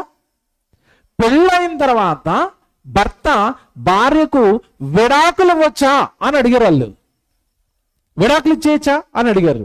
అప్పుడు యేసుప్రభు చెప్తున్న సమాధానం ఇది, ఎవడరా విడాకులు ఇవ్వడానికి మీరు? వాళ్ళిద్దరిని జతపరిచింది ఎవరు? దేవుడు జతపరిచిన వారిని మనుషులు ఏం చేయకూడదు, విడదీయకూడదు అన్నాడు. అంటే ఇప్పుడు మీ ఇద్దరికి పెళ్లి చేసింది ఎవరు చెప్పండి? ఇప్పుడు సైలెంట్గా ఉంటారు. మీ ఇద్దరిని కలిపింది ఎవరు? మీ ఇద్దరికి వివాహం చేసింది ఎవరు? ఇప్పుడు ఆ వచనం ప్రకారం దేవుడు జతపరిచిన వారిని, అంటే మీ ఇద్దరిని జత చేసింది ఎవరు? ఇప్పుడు దేవుడు. ఇప్పుడు సమస్య వస్తే ఎవరిని అడగాలి నువ్వు? ఇప్పుడైనా అడిగేవా? అడిగారా దేవుడిని? దేవుడికి సమస్య చెబితే తీర్చడా దేవుడు? తీర్చుతాడా? తీర్చడా? భర్త మంచోడుగా తండ్రి మరి ఏంటి నాకు ఇచ్చి చేశారంటే, అమ్మా ఆడు మంచోడు కదా నాకు తెలుసమ్మా, నువ్వు మంచోడు కాబట్టి చేశానమ్మా అంటాడు దేవుడు. నీ మంచితనంతో వాడిని మార్చేస్తామని చేశానమ్మా. భార్య అడిగితే ఇలా చెప్తాడు భర్త, నేను మంచోడిని తండ్రి, నాకు నాకు నాకు నోట్లో వేలు పెట్టావంటే కొరగటం తెలీదు, నాకేడు తండ్రి ఈ గయ్యాలను తెచ్చావు అన్నావు అనుకోండి. అప్పుడు ఏమంటాడు తెలుసా? నువ్వు మంచోడు కదా నాన్న, అది నా కూతురేరా, అలా బతికి చచ్చిపోతే నరకానికి వెళ్ళిపోద్దురా, ఆవిడ మార్చుకుంటావని నీకు జతపరిచాను రా. ఎంత బాగుంది, ఎంత బాగుంది. సింగిల్ ఆన్సర్, నోరు మూసుకొని మార్చుకో. ఇప్పుడు నేను అడుగుతాను, నేను మార్చుకుంటాను తండ్రి మీరు నాకు సహాయం చేయండి అంటే చేస్తాడా చేయడా దేవుడు? చెప్పండి అమ్మా. చేస్తాడు. నువ్వెప్పుడు అడుగుతావు? వీడి సంగతి చూస్తాను, వీడిని జైల్లో ఏం చేస్తాను, మా అన్నయ్యతో వీడిని కుమ్మించేస్తాను అంటావు తప్ప మారుస్తానని ఎప్పుడు అన్నావు? మార్చుకుంటానని ఎప్పుడు అన్నావు? నా ప్రేమను చూపించి మార్చేస్తానండి, నేను నా దేవుడిలో ఉన్న నా భక్తిని చూపించి మార్చేస్తానండి, వీడిని ప్రతి వారం గుడికి తీసుకెళ్ళి మార్చేస్తానండి. ఎవడు మారుతాడా? మారడా? మనిషి అన్న తర్వాత మారతాడా? మారడా? మారతాడు. ఇంకో విషయం చెప్తాను, ఇది నిజమో కాదో మీరు నాకు ఆడపిల్లలు చెప్పాలి. భర్త భార్య మాట వింటాడా? వెండా? వెండు అన్నవాళ్ళు చేయొద్దండి, మీరు అబద్ధం ఆడుతున్నారు. వినకపోతే మీరు ఎంత టార్చర్ చేస్తారో మీకే తెలుసు. వివరాలు వచ్చే వారం చెప్తాం. వివరాల్లోకి వెళ్తే బాగోదు కదా. టార్చర్ వాడికి నరకానికి స్పెల్లింగ్ రాయించేస్తారు కిందే. ఇప్పుడు నీకు నీ పర్సనల్ విషయాల్లోనో నీకు కావలసిన విషయాల్లోనో టార్చర్ పెట్టి సాధించుకుంటున్నావు కదా, దేవుడి కోసం మార్చుకోలేవా? అదే ప్రేమతో, అదే నీకున్న అధికారంతో, లేదంటే నీకున్న మమకారంతో వాడిని దేవుడి కోసం మార్చలేవా? వాళ్ళు ఉన్న చెడ్డ గుణాలు తీయలేవా? తీయొచ్చు, కానీ నువ్వు తీయాలన్న ప్రయత్నం నువ్వు ఎప్పుడు చెయ్యవు. చేయకపోగా ఏం చేస్తారు తెలుసండి, చాలామంది ఆడపిల్లలు ఏం చేస్తారో తెలుసా?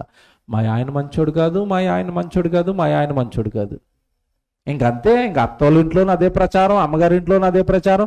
అవి వీళ్ళు అనుకుంటారు నేను వీళ్ళకి చెప్తున్నానని, వాళ్ళు వెళ్ళి వాళ్ళ ఆయనకి చెప్తారు నువ్వు మంచోడు కాదట మీ ఆవిడ చెప్తుందంటారు వాళ్ళు.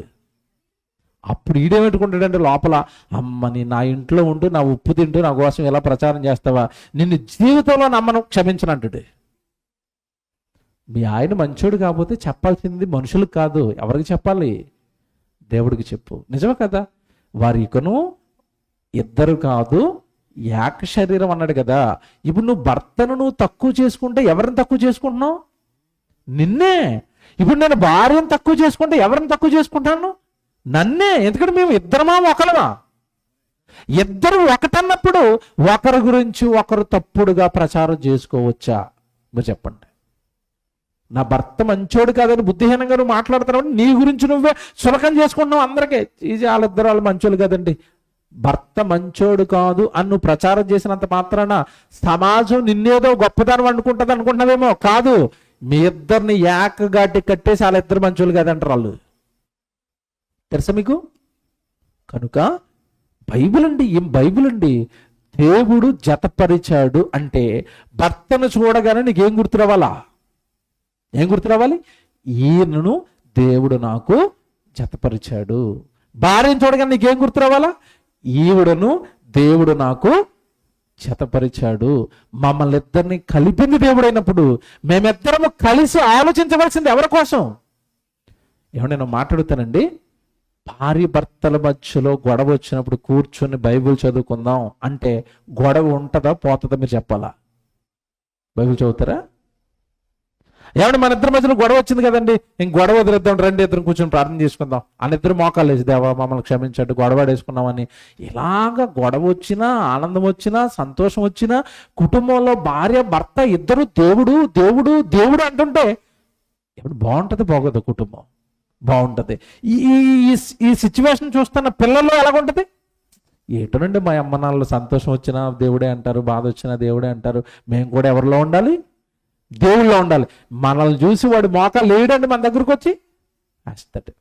చూసారండి, ఏమంటే మన కుటుంబాన్ని మనం కదండి కూలదోసుకున్నాం, మన కుటుంబాన్ని మనం కదండి పాడు చేసుకున్నాం. మన కుటుంబాన్ని మనకి దేవుడు ఎంత చక్కగా మాటలు చెప్పి కుటుంబాన్ని బాగు చేయడానికి ఎన్నో సూచనలు సలహాలు వాక్య సంబంధమైన ఆలోచనలు బైబిల్లో రాయించినా పట్టించుకోలేదు కదండి. భార్యలారా మీ భర్తలకు మీరు లోబడండి చెప్పాడా? చెప్పాడు. భర్తలారా మీ భార్యలను మీ సొంత శరీరాన్ని ఎలా ప్రేమిస్తారో అలా మీరు వాళ్ళని ఏం చేయాలి? ప్రేమించండి. ఎందుకు చెప్పాడు తెలుసండి? భర్తకి మాట జాగ్రత్తగా ఉండే. అసలు నాకు టైం అయిపోయింది, ఇవన్నీ ఎక్స్ప్లెయిన్ చేయాలి, టైం అయిపోయింది. భార్యలను మీ సొంత శరీరాన్ని ఎలా ప్రేమిస్తారో అలా ప్రేమించమని చెప్పాడండి భర్తతో. ఇంతలాగా బాగా ఆడపిల్లల గురించి ఆలోచించిన వాళ్ళు భూమి మీద ఎవ్వడు ఉండడు దేవుడు తప్ప. భర్తతో చెప్పాడు, నీ భార్యను నీ సొంత శరీరాన్ని ఎలా ప్రేమించుకుంటావో అలా ప్రేమించాలన్నాడు. ఎందుకో తెలుసండి, ఇక్కడ కారణం ఉంది. ఏంటి కారణం అంటే, భార్య అనగానే అర్థం ఏంటంటేనండి, భర్త చేయి పట్టుకుని వివాహం అయిన తర్వాత భర్త చేయి పట్టుకుని వచ్చేసింది. తల్లిని వదిలేసింది, తండ్రిని వదిలేసింది, అన్నలను వదిలేసింది, అక్కలను వదిలేసింది, సొంత ఊరిని వదిలేసింది, సొంత వాళ్ళని వదిలేసింది. అన్ని సర్వం నువ్వే అనుకుని నీ చేయి పట్టుకుని వచ్చేసింది. ఎవరు? భార్య. ఏమన్నా అత్తవారి ఇంట్లో కష్టం వస్తే ఇప్పుడు పురుషుడికి అయితే చెప్పుకోవడానికి అమ్మ ఉంటుంది ఎదురుగ్గా. భార్యకి ఎవరున్నారు? అమ్ముందా? లేదు. నాన్నున్నాడా? లేడు. తమ్ముడున్నాడా? లేడు. అక్కుందా? చెల్లుందా? ఎవరు లేరు. ఇప్పుడు ఏ కష్టమైనా ఏ బాధ అయినా చెప్పుకోవడానికి ఎవరున్నారు? ఇప్పుడు భర్త ఒకడే. అందరిని వదిలొచ్చింది నాయన నీకోసం. అందరిని వదిలేసి నువ్వే జీవితం అనుకుని నీకు పిల్లల్ని కనడానికి, నీకు భోజనం వండి పెట్టడానికి, నీ బట్టలు ఉతకడానికి, నీకు పరిచయం చేయడానికి, నీ కుటుంబాన్ని కట్టడానికి తన కుటుంబాన్ని వదిలొచ్చి నీ కుటుంబాన్ని కడుతుంది అన్నప్పుడు నీ సొంత శరీరాన్ని నువ్వు ఎలాగైతే ప్రేమిస్తావో నీ భార్యను కూడా అలాగే నువ్వు ప్రేమించు. ఇప్పుడు చెప్పండి, ఈ కట్టడ ఫాలో అయితే భార్య భర్త ఇద్దరు ఎలాగుంటారు చెప్పాలి నాకు? ఎలాగుంటారు? శరీరాన్ని ప్రేమించినంత బాగా భార్యని ప్రేమిస్తున్నాడు. ఆవిడకి ఏ కష్టం వచ్చినా చూసుకోలేకపోతున్నాడు. ఆవిడ కంట్లో నీరు వస్తే చూసుకోలేకపోతున్నాడు. ఆవిడకి బాధ వస్తే చూసుకోలేకపోతున్నాడు. ఎందుకంటే ఏమంటే సొంత శరీరాన్ని ప్రేమించడం అంటే ఏంటో చెప్తాను మీకు. ఇప్పుడు నాకు చెయ్యి కట్ అయిపోయింది, చెయ్యి విరిగిపోయింది అనుకోండి. ఆ చెయ్యే కదని విరిగిపోయింది, రేపు తర్వాత చూపించుకుంటాను అంటావా? వెంటనే హాస్పిటల్కి వెళ్తావా? మీరు చెప్పండి. శరీరంలో ఏదైనా రోగం వస్తే వెంటనే హాస్పిటల్కి వెళ్తామా? వెళతాం. ఇప్పుడు భార్యకు వస్తే నీ శరీరానికి ఎలాగైతే బాధ వచ్చినప్పుడు నువ్వు రియాక్ట్ అయ్యావో ఆవిడ విషయంలో కూడా అలాగే రియాక్ట్ అవ్వాలి. కానీ ఈడేం చేస్తాడంటే, బాగున్నంత సేపు నా పక్కన ఉండు, ఏదైనా రోగం వస్తే మీ అమ్మగారింటికి వెళ్ళి అంటాడు. ఈడి మీద ఎందుకు ఉంటుంది ఇక నమ్మకం? వీడికి ఎందుకు లోపడుతుంది? వీడిని ఎందుకు ప్రేమిస్తుంది? నువ్వు కరక్కశుడురా, నీ మనసు నాకు తెలుసురా. నేను బాగుంటే ఇంట్లో ఉన్న ఒక ఎద్దునో జంతువునో పనికి వాడుకున్నట్టుగా నన్ను వాడుకుని నాకు అనారోగ్యం రాగానే, నాకు కష్టం రాగానే మా అమ్మగారింటికి వెళ్ళిపోమంటున్నావు కదా. నీలో జాలి లేదు, దయ లేదు, ప్రేమ లేదు.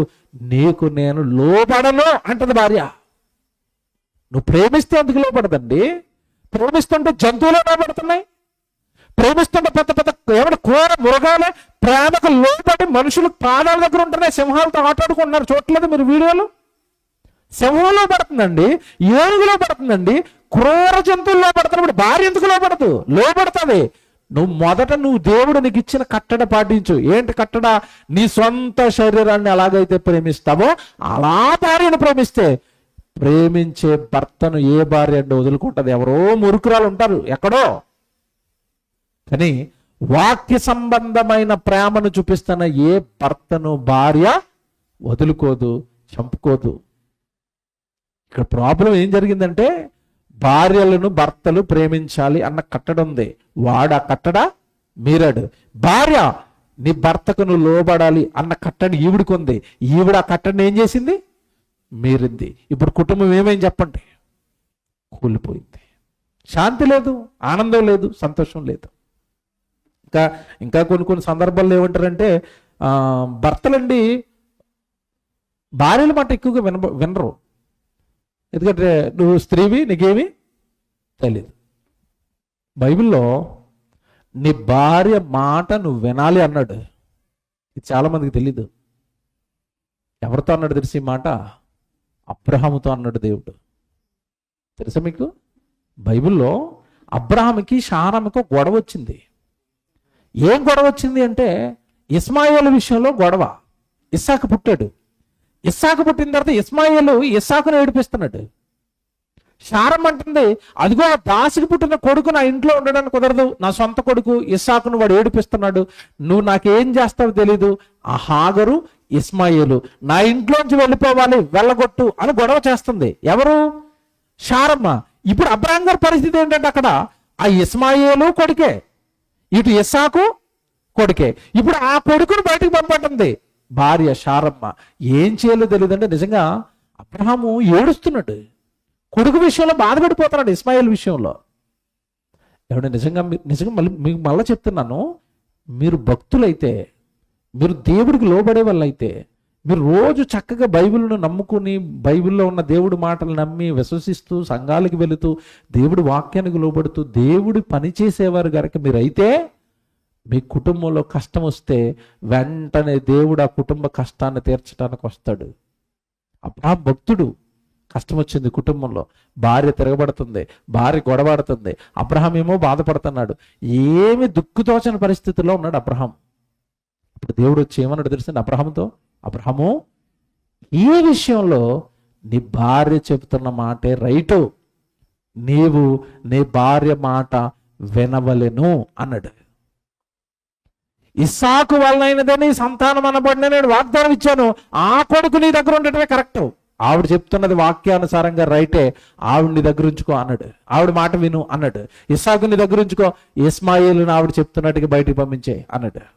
అదేంటి ప్రభు అని, మరి ఆడు కూడా నా కొడుకు కదంటే, అబ్రహాము ఈ మాట చెప్తున్నది దేవుణ్ణి, నాకు అన్యాయం చేయటం, నాకు పక్షపాతం అనేది ఉండదు. ఇప్పుడు ఇస్మాయిల్ని బయటికి పంపించు, ఇస్మాయిల్ని నేను చూసుకుంటాను, ఇస్సాకును నువ్వు చూసుకో అన్నాడు. బాగుందా? ఎలా ఉంది తీర్పు? ఇస్మాయిల్ నాకు అప్పగించాయి, వాడిని నేను చూసుకుంటాను, నీ కొడుకే కదా, నేను చూసుకుంటాను, పంపించు, మీరు గొడవలు ఆడుకోకుండా మీరిద్దరు హ్యాపీగా ఉండండి అన్నట్టు. ఇప్పుడు వాళ్ళిద్దరి మధ్యలో వచ్చిన గొడవను తీర్చాడా దేవుడు? తీర్చాడు. ఇప్పుడు మన మధ్యలో గొడవ వస్తే రాడా దేవుడు తీర్చడానికి? ఏదో సేవకుడి రూపంలోనో, సహోదరుడి రూపంలోనో, ఏదో సంఘ పెద్ద రూపంలోనో వాక్యం వింటున్నప్పుడు మనకి సమాధానం ఇస్తాడా ఇవ్వడా? కుటుంబానికి మీరు చెప్పండి, ఇస్తాడా ఇవ్వడా? ఇస్తాడు. మనం నమ్ముతామో దేవుడిని అంత అలాగా? కుటుంబంలో సమస్య వస్తే దేవుడికి చెప్పుకోవాలన్నంత భక్తి ఉందా? ఉండదు. ఎవరికి చెప్తాం? తల్లికి చెప్తారు, తండ్రికి చెప్తారు, పక్కింటోడు చెప్తాడు, ఇరుగింటోడు చెప్తారు, వెనకింటోడు చెప్తారు, అందరికి చెప్తారు. ఎవరికి చెప్పరు? దేవుడికి చెప్పరు. తెగకపోతే చివరికి పెద్దల దగ్గర కూడా తెగకపోతే కోర్టు, పోలీసు వాళ్ళకైనా చెప్తాం, కానీ దేవుడికి మాత్రం చెప్పం. మీరు ఆలోచించండి. నేను చెప్పింది సగమే చెప్పాను. కుటుంబ క్షేమానికై దేవుడు పెట్టిన కట్టడలు, శాసనాలు, ఇవన్నీ మనం పాటించినప్పుడండి, ఇవన్నీ మనకు అర్థమైనప్పుడే దేవుడు మనకి, మన కుటుంబానికి మేలు చేస్తాడు. చివరికి వచనం చదివి ముగించేస్తాను. కొలసీలకు రాసిన పత్రిక తీయండి, 3వ అధ్యాయం 18వ వచనం. కొలసీలకు రాసిన పత్రిక 3వ అధ్యాయం 18వ వచనం చూడండి. కొలసీలకు రాసిన పత్రిక 3వ అధ్యాయం 18వ వచనం. భార్యలారా మీ భర్తలకు విధేయులై ఉండుడి. చూసారా, భార్యలారా మీ భర్తలకు విధేయులై ఉండుడి, ఇది ప్రభువును బట్టి యుక్తమై ఉన్నది. అండర్లైన్ చేసుకోండి.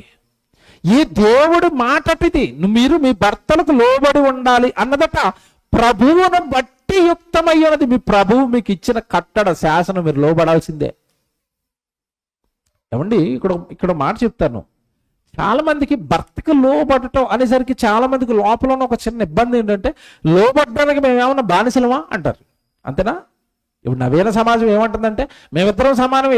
ఇద్దరు సమానమే కాదని ఎవడన్నాడు? బైబిల్లో దేవుడు ప్రారంభించి అంటున్నాడు, వానికి సాటి అయిన సహకారిని వాని కొరకు చేయుదును. సాటి అయిన సహకారి అంటే ఇద్దరు ఈక్వలే అన్నాడు దేవుడు. ఇద్దరు ఈక్వలే. కానీ నీకు భార్యగా నీకు ఇచ్చిన పాత్ర ఏంటంటే, భర్తగా అతనికి ఇచ్చిన పాత్రకు నువ్వేం చేయాలి? లోబడాలి. లోబడటం బానిసత్వం కాదు, మంచితనం. అదొక మంచి సుగుణం. ఉన్న గుణాలలో కల్లా మంచి గుణం ఏంటంటే లోబడటం. లోబడిన వాడు ఎప్పటికైనా బాగుంటాడు. ఏమంటే లోబడటం అంటే మీకు అర్థం కాదని చెప్తాను. ఒకవేళ లోబడటం అంటే అదేదో బానిసత్వం, చిన్నతనం, చిన్న చూపు అని అనుకుంటే, ఇప్పుడు పిల్లలు తల్లిదండ్రులకు లోబడాలా లోబడకూడదా? లోబడాలి. మరి పిల్లలు నీకెందుకు లోబడాలి మమ్మీ, నేనేమన్నా నీకు బానిసనా అన్నాడు అనుకోండి, బాగుందా బాగోలేదా? బాగుందా? బాగోదు. పిల్లలు తల్లిదండ్రులకి లోబడాలి. ఇది ఎంత మంచిదో భర్తకు భార్య లోబడటం కూడా అంతే మంచిది. అందుకే ఇక్కడ రాస్తాడు, ఎంత బాగా రాశాడంటే 18వ వచనం, భార్యలారా మీ భర్తలకు విధేయులై ఉండుడి, ఇది ప్రభువును బట్టి యుక్తమై ఉన్నది. భర్తలారా మీ భార్యలను ప్రేమించుడి, వారిని నిష్ఠూర పెట్టకుడి. ఎంత బాగా రాశాడు చూసారండి. ఈ పదం కోసమే తీసుకొచ్చాను ఇక్కడ మీకు. భార్యలను ఏం చేయొద్దు అన్నాడు? నిష్ఠూర పెట్టకండి, వాళ్ళని ఏడిపించకండి, వాళ్ళని బాధ పెట్టకండి. ఎంత బాగా రాస్తున్నాడండి. ఎంత బాగుందండి బైబిలు, ఎంత బాగుందండి. వాళ్ళు నిష్ఠూర పెట్టకండి. ఆడపిల్లలు కదా, బలహీన ఘటాలు కదా, అందరూ వదిలి నీ దగ్గరకు వచ్చారు కదా, వాళ్ళని ఏమి అనకయ్యా అంటున్నాడు. మంచోడండి దేవుడు. ఎంత మంచి బంధాన్ని స్త్రీ పురుషుల మధ్య, భార్య భర్తల మధ్య పెడుతున్నాడు. మీరు ఆలోచించండి. కనుక దేవుని పిల్లలారా, ఈ కట్టడలు పాటిస్తే మన కుటుంబం ఎలా ఉంటుంది? క్షేమంగా ఉంటుంది. కట్టడలు నాకు వద్దు, అవి ఎలాగున్నా సరే నేను ఎలాగే ఉంటాను అంటే నీ కుటుంబాన్ని ఎప్పటికీ ఎవ్వరూ బాగు చేయలేరు. దేవుడి మాట నీ కుటుంబాన్ని బాగు చేయలేనప్పుడు మనుషులు ఎవ్వరూ దాన్ని బాగు చేయలేరు. ఆలోచించుకోండి.